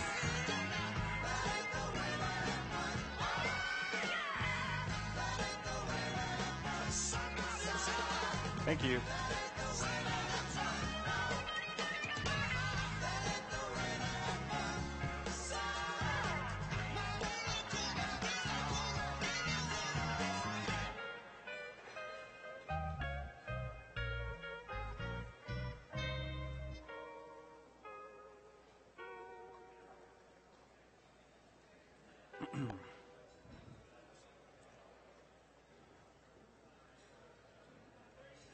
Thanks.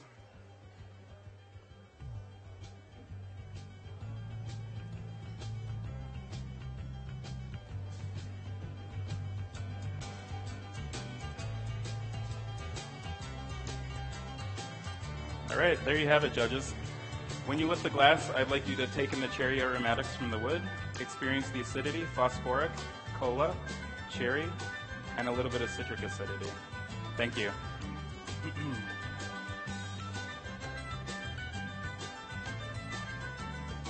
Time.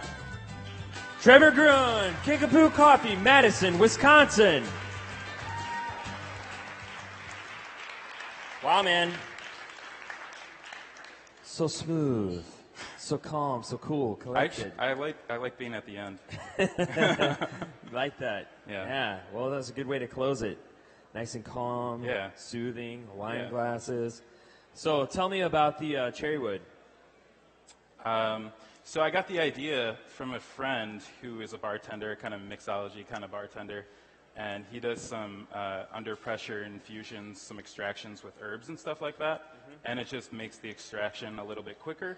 And he was doing some stuff like that, like fake barrel-aged cocktails, kind of stuff like that, on a larger scale. And yeah, I started reading about it and playing around with it, with this kind of ISI nitrogen charger.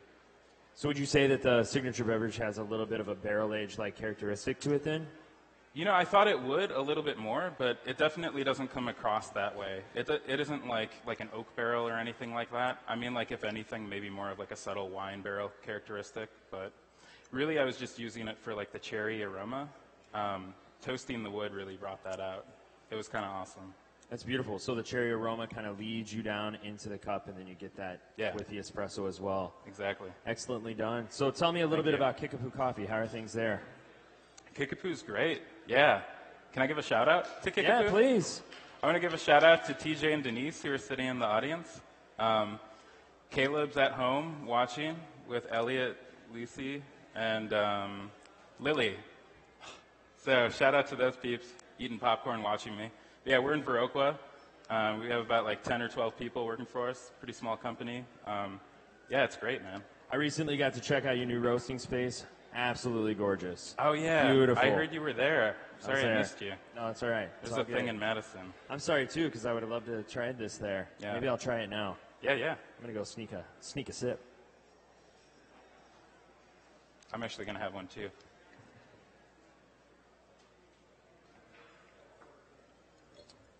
Oh, yeah. That is absolutely delicious. It almost has like a cherry cola characteristic to it in a lot of ways. That's kind of what I was going for. Yeah. It's beautiful. Well, thank you so much for bringing that to the table. Yeah, dude. Thanks for emceeing, dude. Oh, yeah. It's been a blast. Yeah. It's been a lot of fun. You're good at it. Thank you so much. Well, we're going to go ahead and get things wrapped up. You're the last guy. So here in just a little bit, we'll know the results. You don't have long to wait. That's great. I like that about being last, too. That's right. That's right. No pins and needles. Thanks, Joe.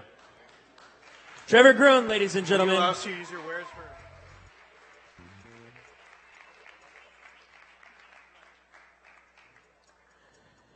So, we have a little bit of time, but not very much time, between now and the announcements.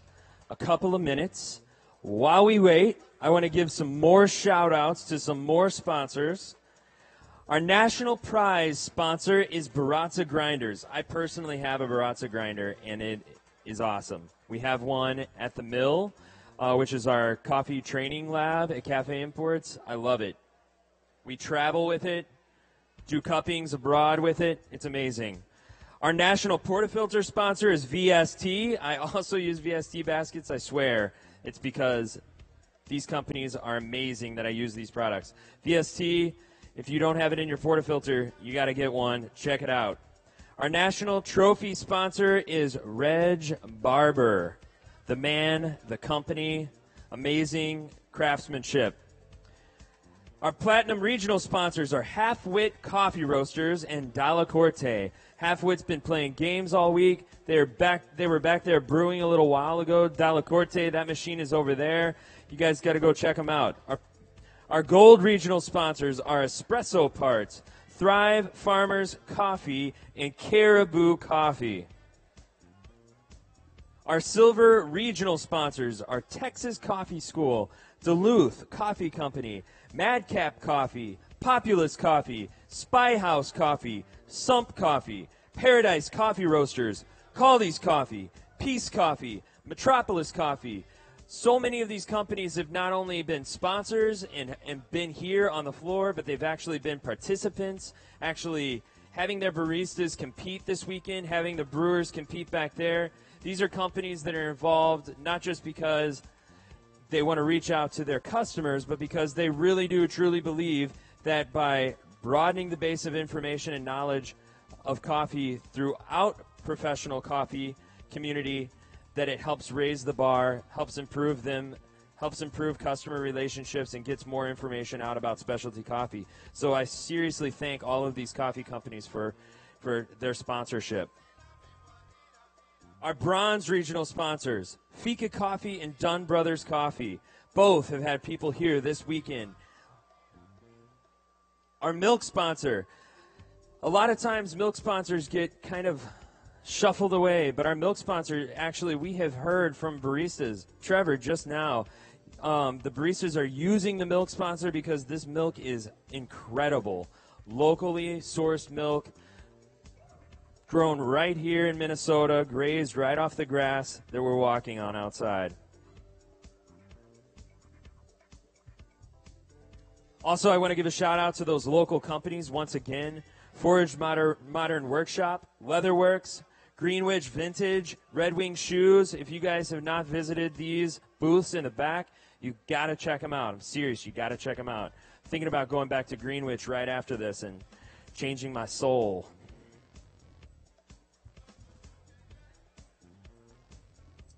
Christopher, would you like to join me, sir?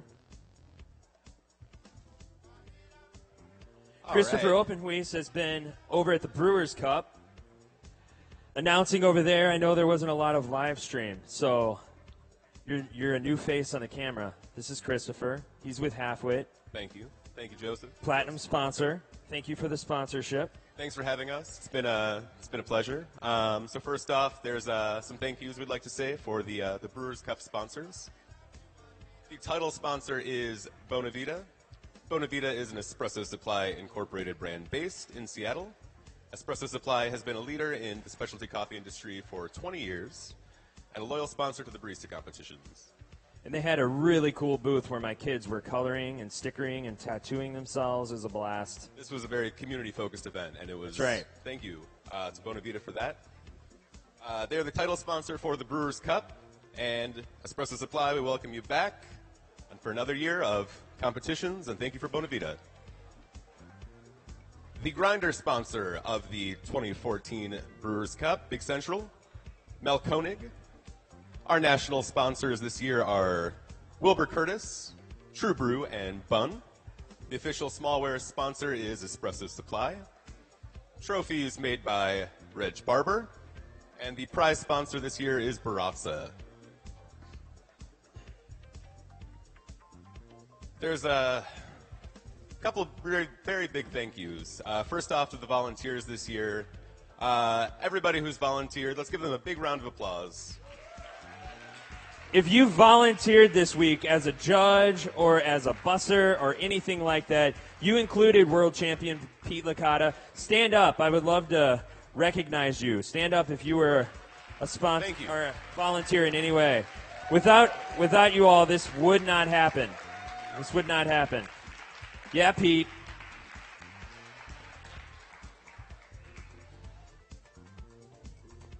The second very big thank you before we announce the winners of this year's Brewers Cup Big Central. The judges, the second group of volunteers that must be recognized. Our judges participated in an intensive training workshop, volunteering their time to ensure that the evaluation of these talented baristas and brewers was of the very highest caliber. First, we will announce the results of the Brewers Cup, followed shortly by the Barista competition. But let's go ahead and give a huge round of applause for all of our judges.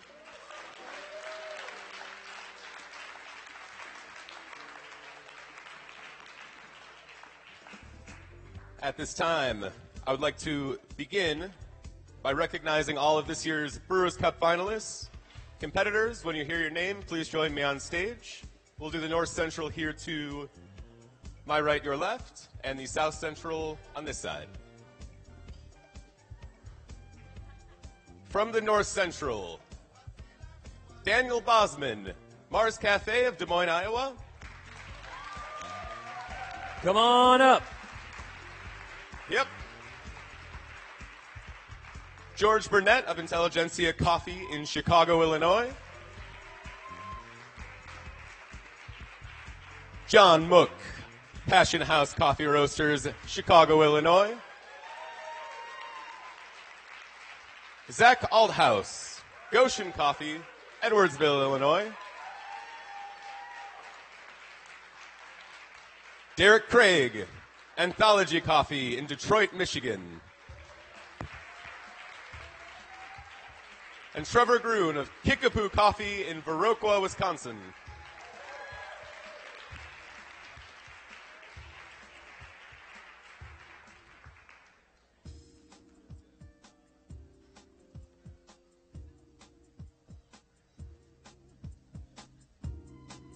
We'll go through the North Central first. We'll bring up the South Central shortly. And now, it is my great pleasure to announce the winners of the 2014 Brewers Cup, Big Central, North Central. Competitors, when you hear your name called, please step forward. These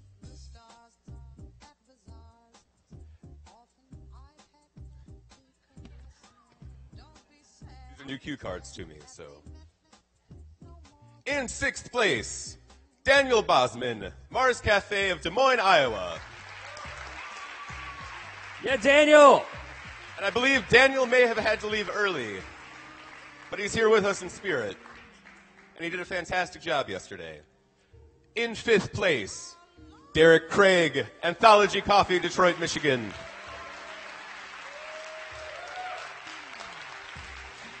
In 4th place, John Mook, Passion House Coffee Roasters, Chicago, Illinois. In 3rd place, Zachary Althouse, Goshen Coffee, Edwardsville, Illinois.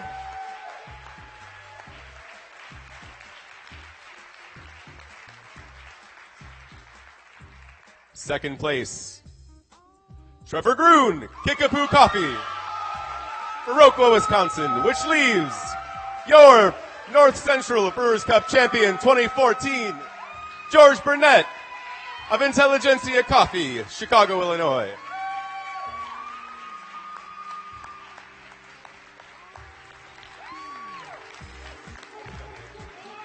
Fantastic.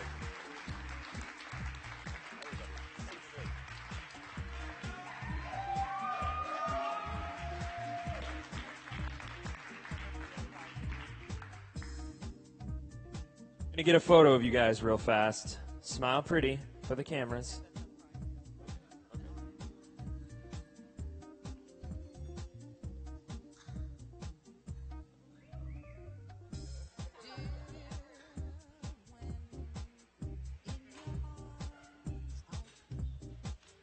We ready? All right, I think we're done.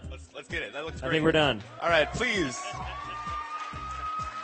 Well done, gentlemen. Well done. Well See done. Heather for your prizes. See Heather, she'll give you your prizes.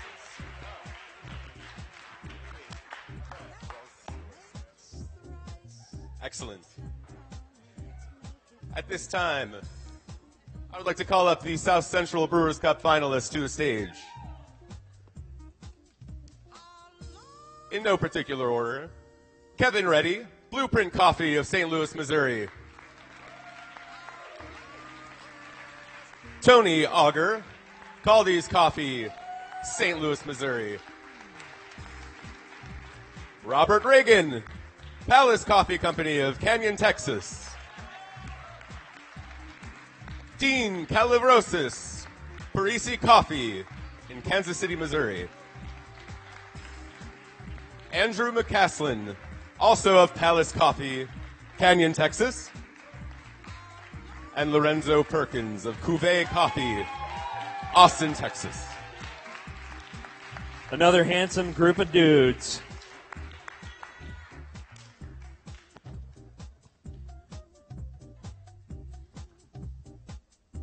In 6th place, Dean Calavrosis, Parisi Coffee, Kansas Right, City, Dean. Missouri.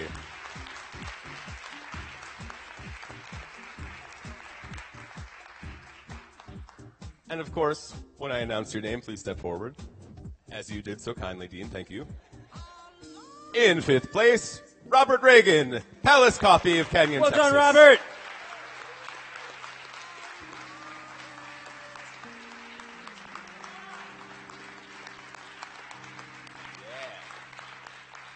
In 4th place, Andrew McCaslin, Palace Coffee, Canyon, Excellent Texas. job, Andrew.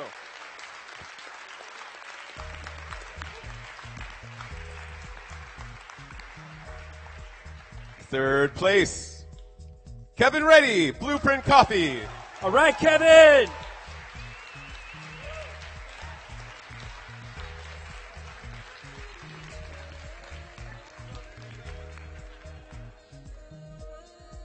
Blending together. They look so similar. Uh-oh. In second place, Tony Auger, Caldy's All Coffee. right, Tony. In first place is Lorenzo Perkins, Gouvet Coffee, Lorenzo Austin, Texas. Perkins. These are your South Central Brewers Cup champions. Gentlemen, get together and get your photo. Excellent job, everybody.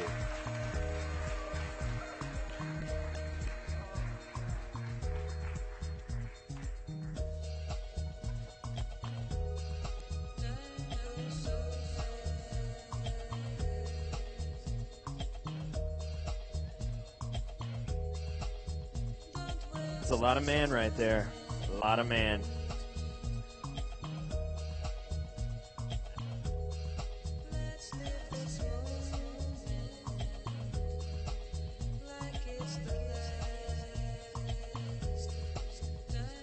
Thank you, gentlemen. Excellent showing. Excellent showing. Yes. Thank you, Christopher.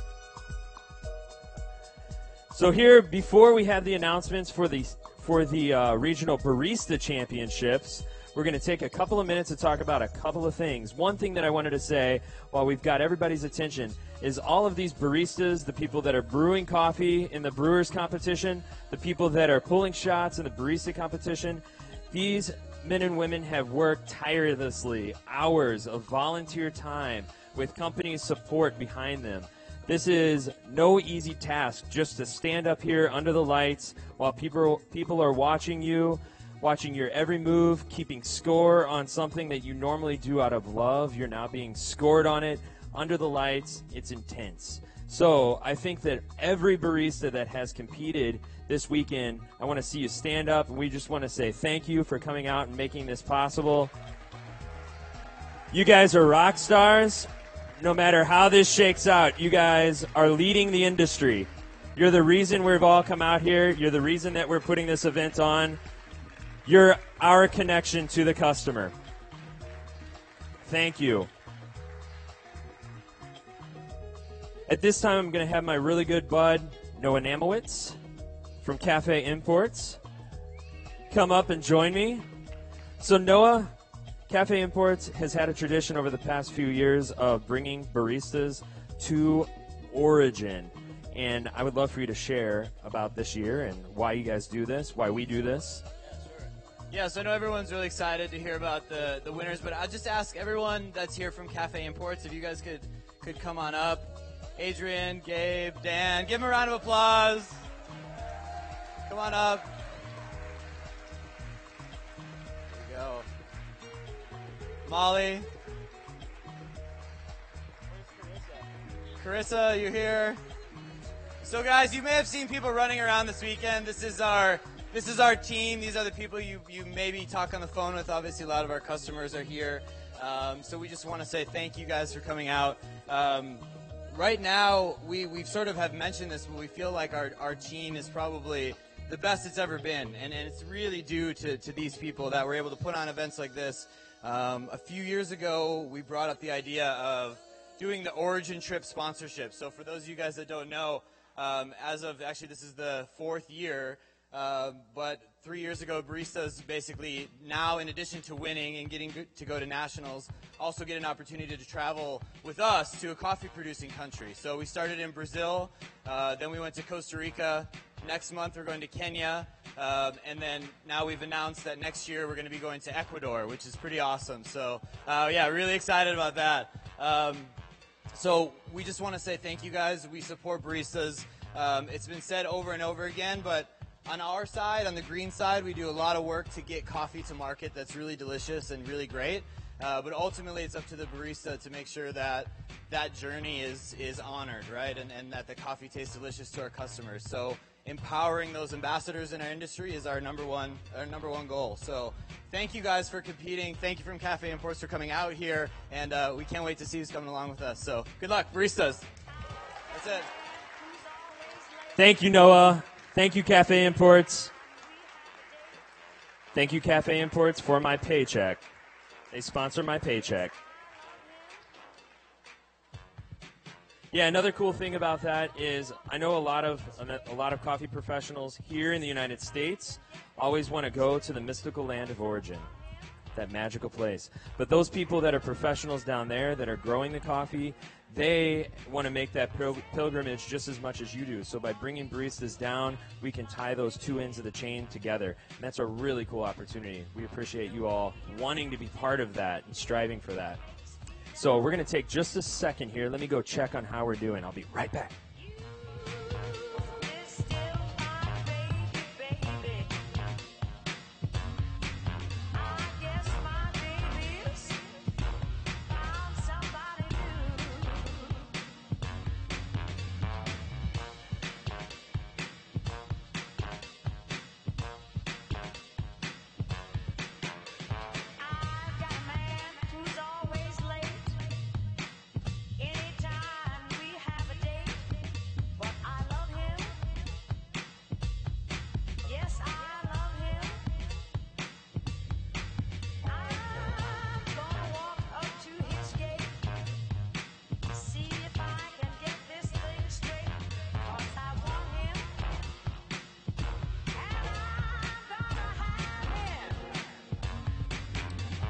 Okay, so it looks like we have maybe about 6 to 8 minutes, something like that.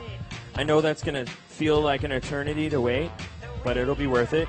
In the meantime, I just want to remind all of you baristas who have competed that participants numbering 1 through 22 will be able to debrief between 2 and 2:30. That's not right. You'll be able to debrief first. Let's put it that way. And then about a half an hour after the first group has debriefed, the second group will then be able to debrief. So I really ask that you all go back here once the announcements are made. And I do recommend get as much as you can from your judges. Don't go home without feeling confident in the answers that you get to your questions and the information that you get from your score sheets. The score sheets are there not only to score you to see your ranking, but the score sheets are there because your espresso is being evaluated. Your presentation is being evaluated. So having a panel of 4 professional judges evaluate your espresso is a big deal. So get that feedback. I highly, highly recommend it. Also for Brewers Cup participants, your score sheets will be gone over by the Brewers Cup boxing ring. Yeah, that's right. For those of you at home, they brewed on a boxing ring. That's right. So you guys can go over there, find your judges. You're going to have to take turns. So be patient. It's going to be all good. We also want to make sure that after the announcements are made, that we're all respectful of the space and that we move on out as quickly as we can. Baristas, this is a good time while we have another 5 minutes or so to start gathering some of your gear, getting it ready to move on out.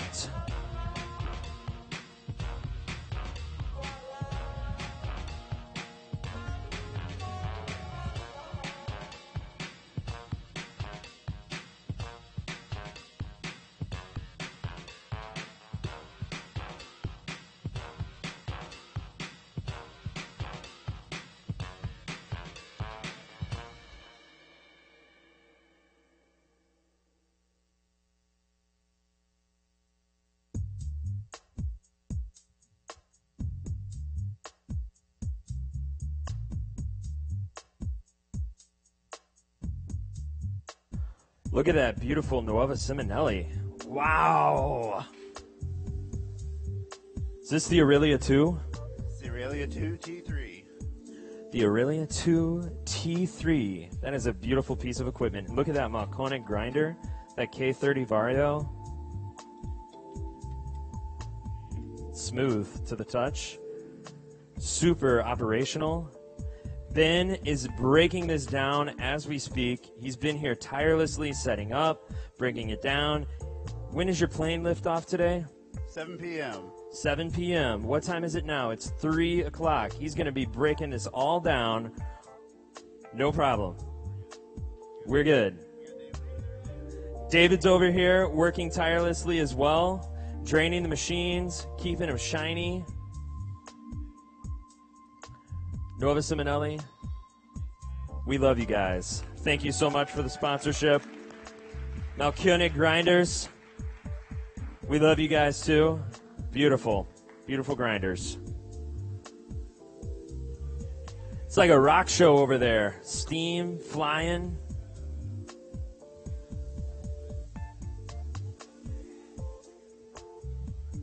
Oh yeah. The audience is going crazy right now over my Cardinals hat, too. Okay, so it's one guy, but that's all right. Yeah, there we go. See some love. I see a big group from Chicago kind of frowning right now. Sorry about that, guys.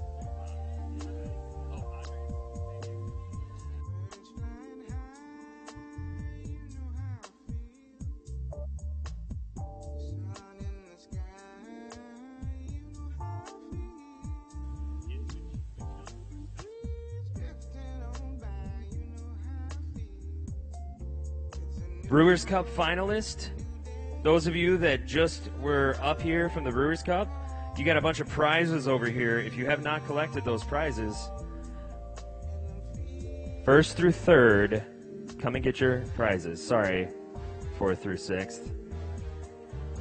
Awkward.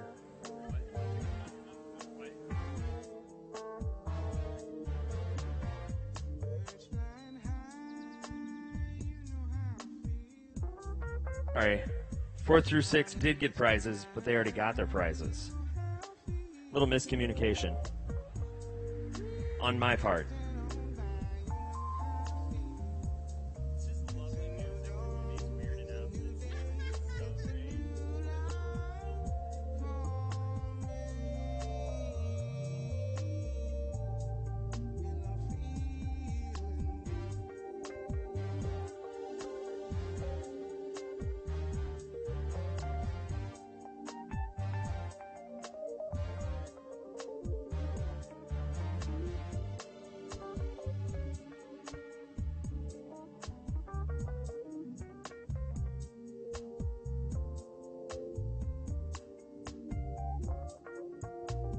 Also, I wanted to give a huge, huge shout out to Lisa, the person that owns the building that you are standing in.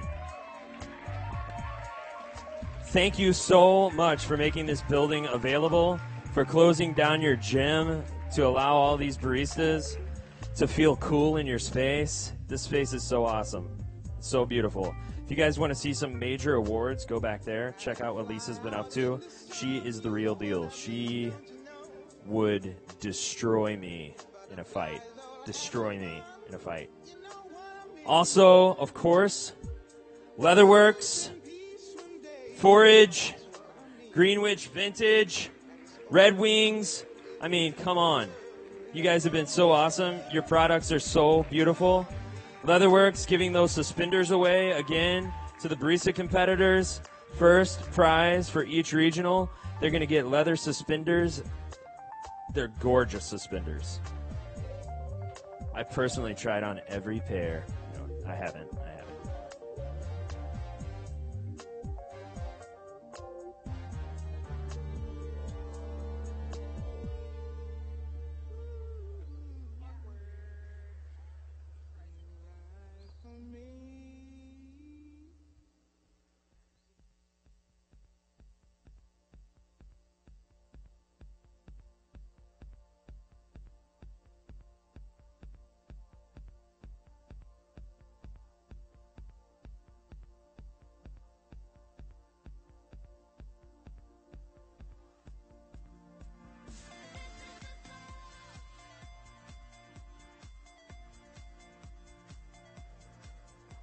Also, I've got another big prize to show you guys.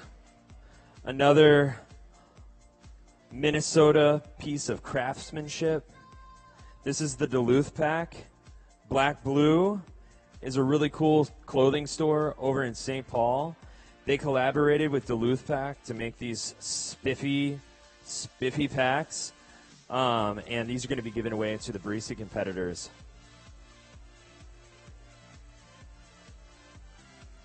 Top 3 from each regional get these packs. This alone is worth the trip, ladies and gentlemen. Look at that handiwork. Canvas and leather. You can do like the one cool kid thing. Put both sides on and get on your fixie. Ride. That's right.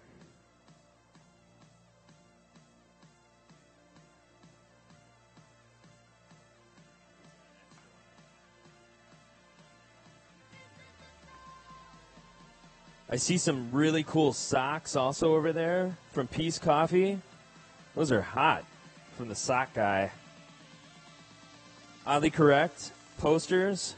What is that, letterpress? I think so.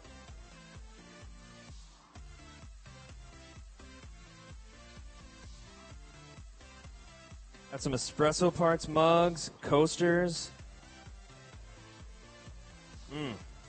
Got some tampers over here. The Espresso Quest book. Wow. I bet everybody wishes you'd have competed now.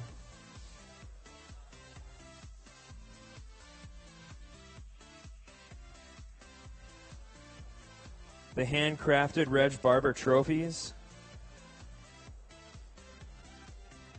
It would be really cool if you won like 6 years in a row and used these for your place settings, baristas. Something to strive for. Yeah, somebody said Pete Licata.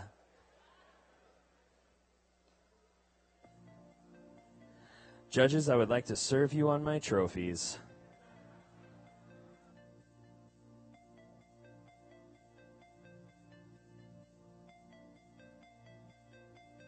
You will taste notes of excellence.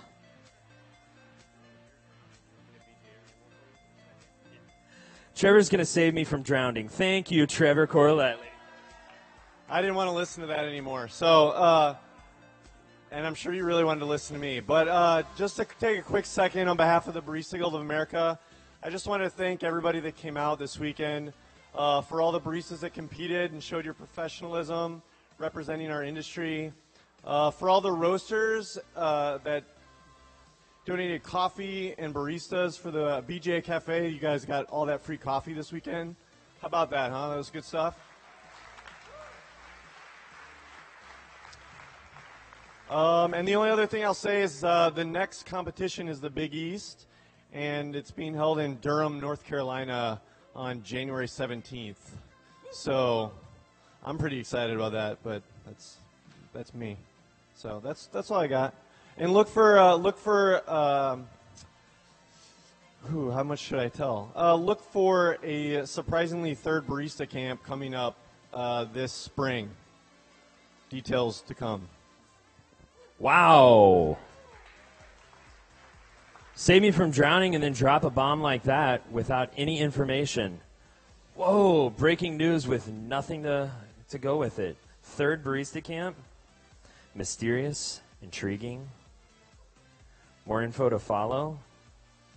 Sprudge, did you get that? Barista Magazine, did you guys get that? You guys got to go deep. Go deep for information. Get it to us soon. I also see some beautiful Baratza grinders over there. Lucky, lucky, lucky barista competitors. I'm telling you what, those grinders are amazing. I'm going to go ahead and just let you guys sit tight for a minute.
I know you want to. You can totally dance.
Ladies and gentlemen,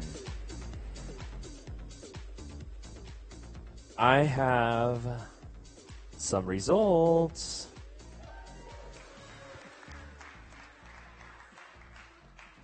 We're gathering our judges.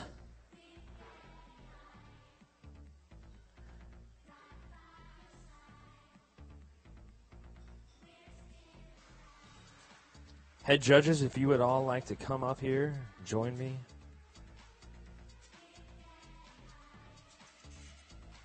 Barista competitors, don't forget, after this is over, please mingle with your judges.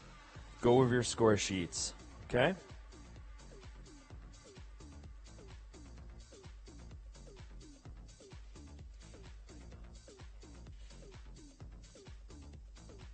Before we announce the Barista champion, I would like to recognize all the 2014 competitors. Competitors, when you hear your name called, please join me here on stage.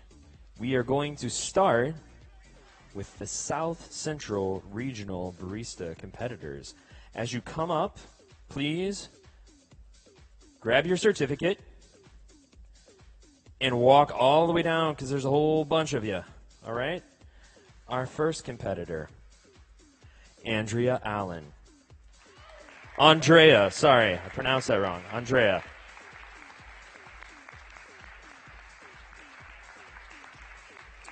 Lucas Becken. Nora Brady. David Boer. Patrick Burns. Laura Clark.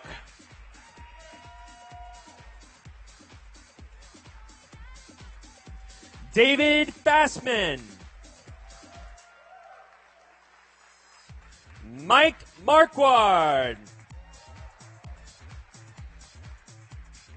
Benjamin Merrick. Bud Patterson. Matthew Piva. Tyler Rovenstein. Daniel Schornagel.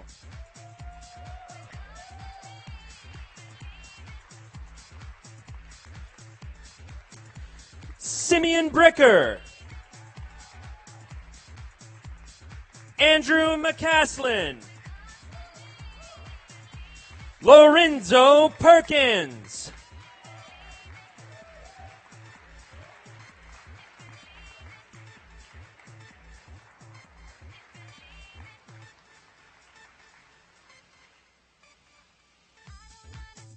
It is with extreme pleasure to announce the top 6, starting with 6th place.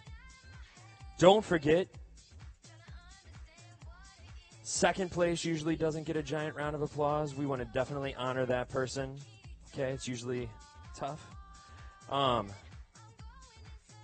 also, thank you all, South Central Barista competitors. In 6th place, from Blueprint Coffee, Nora Brady, St. Louis, Missouri.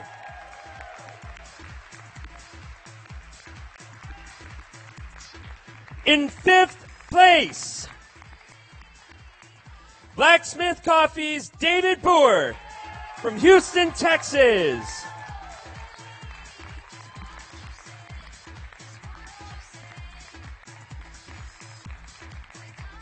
In 4th place, Blueprint Coffee's Mike Marquardt, St. Louis, Missouri.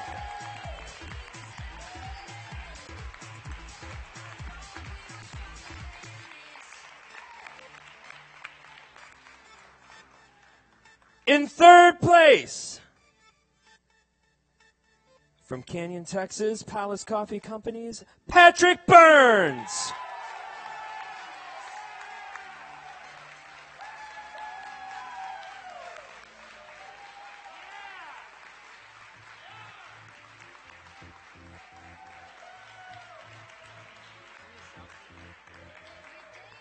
In 2nd place, from Caldy's Coffee Roasting Company in St. Louis, Missouri, Mr. David Fassman.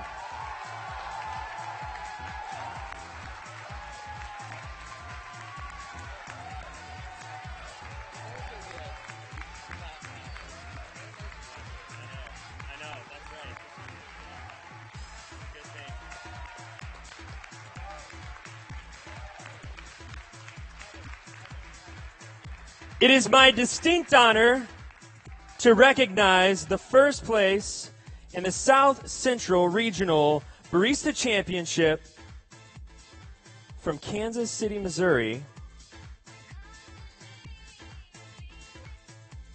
Mr. Tyler Rovenstein, Oddly Correct Coffee Company.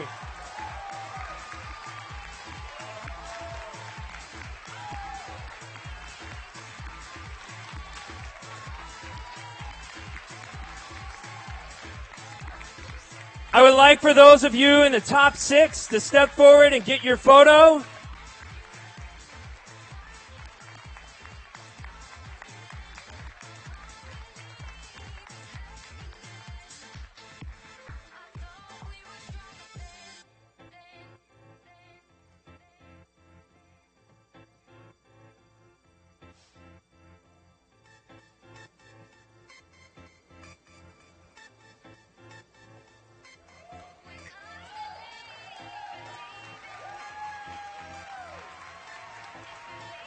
Warm round of applause, ladies and gentlemen.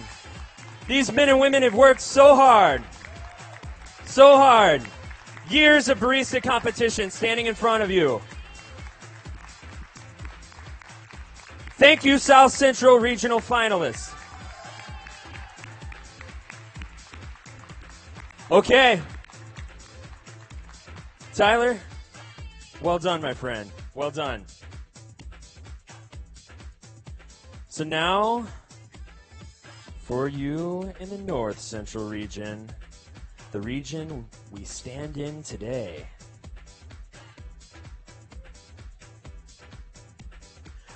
Once the stage is cleared, we're going to begin calling your names. Once again, go ahead and start filing up here once you have grabbed your certificate. Our first competitor, T. Ben Fisher. Come on up. Mr. Joshua Longsdorf. Mr. Blair Bachman.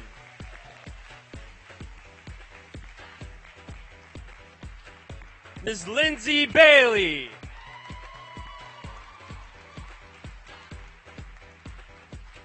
Mr. Sam Brown. Mr. Michael Comerford III. Mickey. Mr. Brian Insminger. Mr. Eric Faust. Mr. Andrew Grasmick. Ms. Brenna Kale.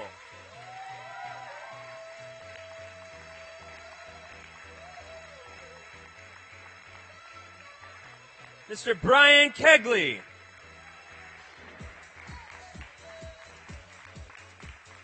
Mr. Jonathan Miller. Mr. Keith Mrotek. Ms. Amy Nelson. Mr. Jackson O'Brien. Mr. Jesse Robb.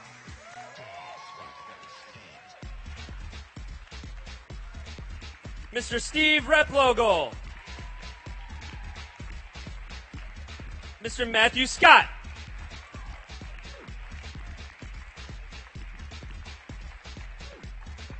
Ms. Elena Shakes.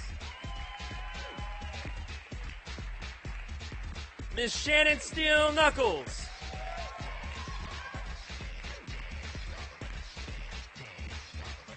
Ms. Talia Strader.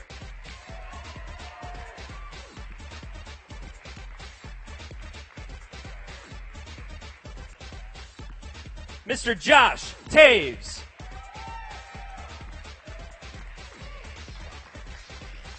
Ms. Esther Versteeg.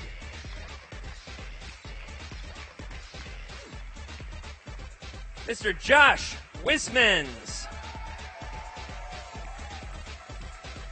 Mr. Trevor Grun.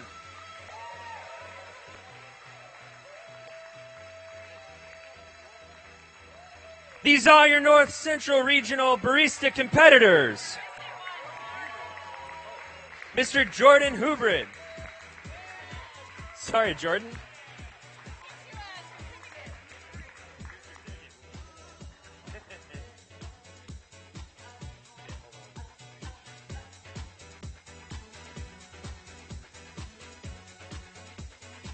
As I call your name, please step forward. In 6th place, from Madcap Coffee Company, Mr. Andrew Grasmick, Grand Rapids, Michigan.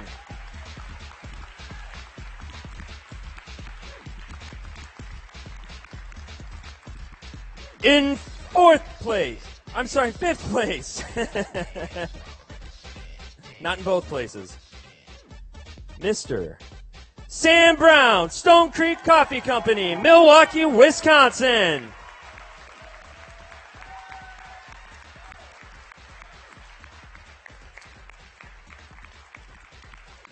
Now we have 4th place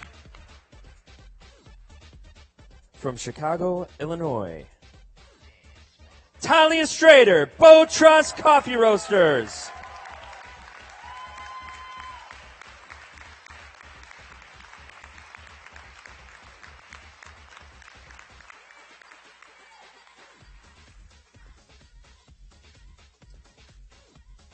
In 3rd place, and we have some very close scores here, so I'm going to read the scores off as well.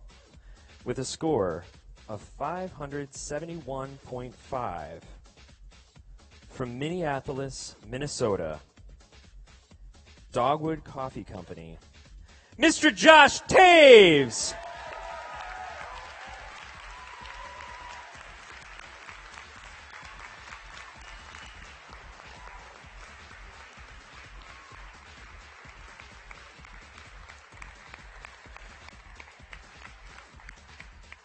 Second place, with a score of 573.5 points, from Chicago, Illinois, Intelligentsia Coffee's Brenna Kale.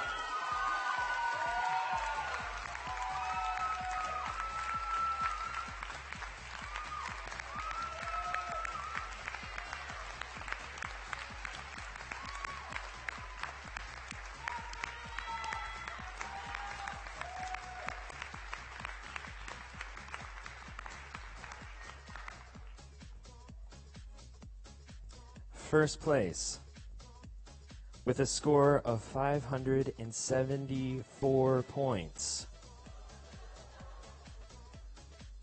From Milwaukee, Wisconsin, Collectivo Coffee Roasters, Josh Wismans is your North Central Regional Barista Champion. Ladies and gentlemen,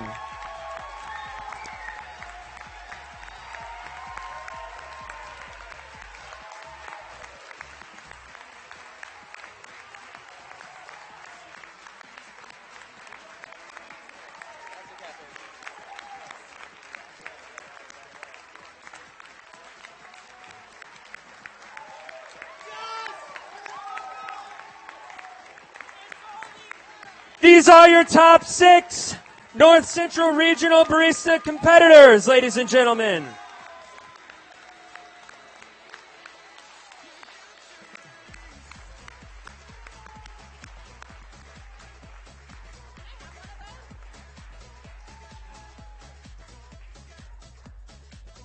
Stay here for a moment, get your pictures.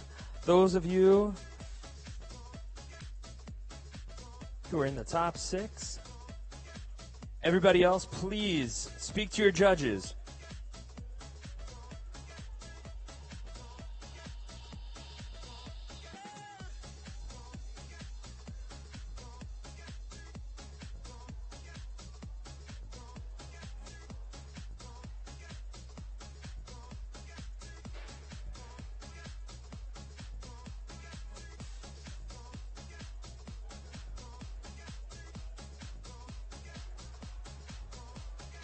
This concludes your 2014 Regional Barista Competition Series in the Big Central Region.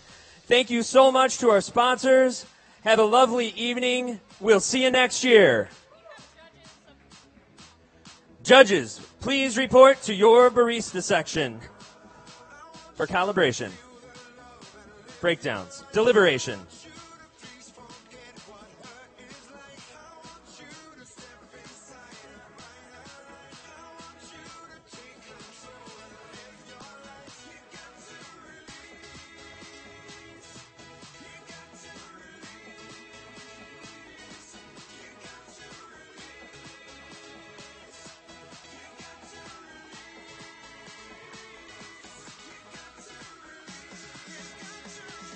Barista competitors 1 through 22, please come back here to the mirrored area to discuss your scores with your judges.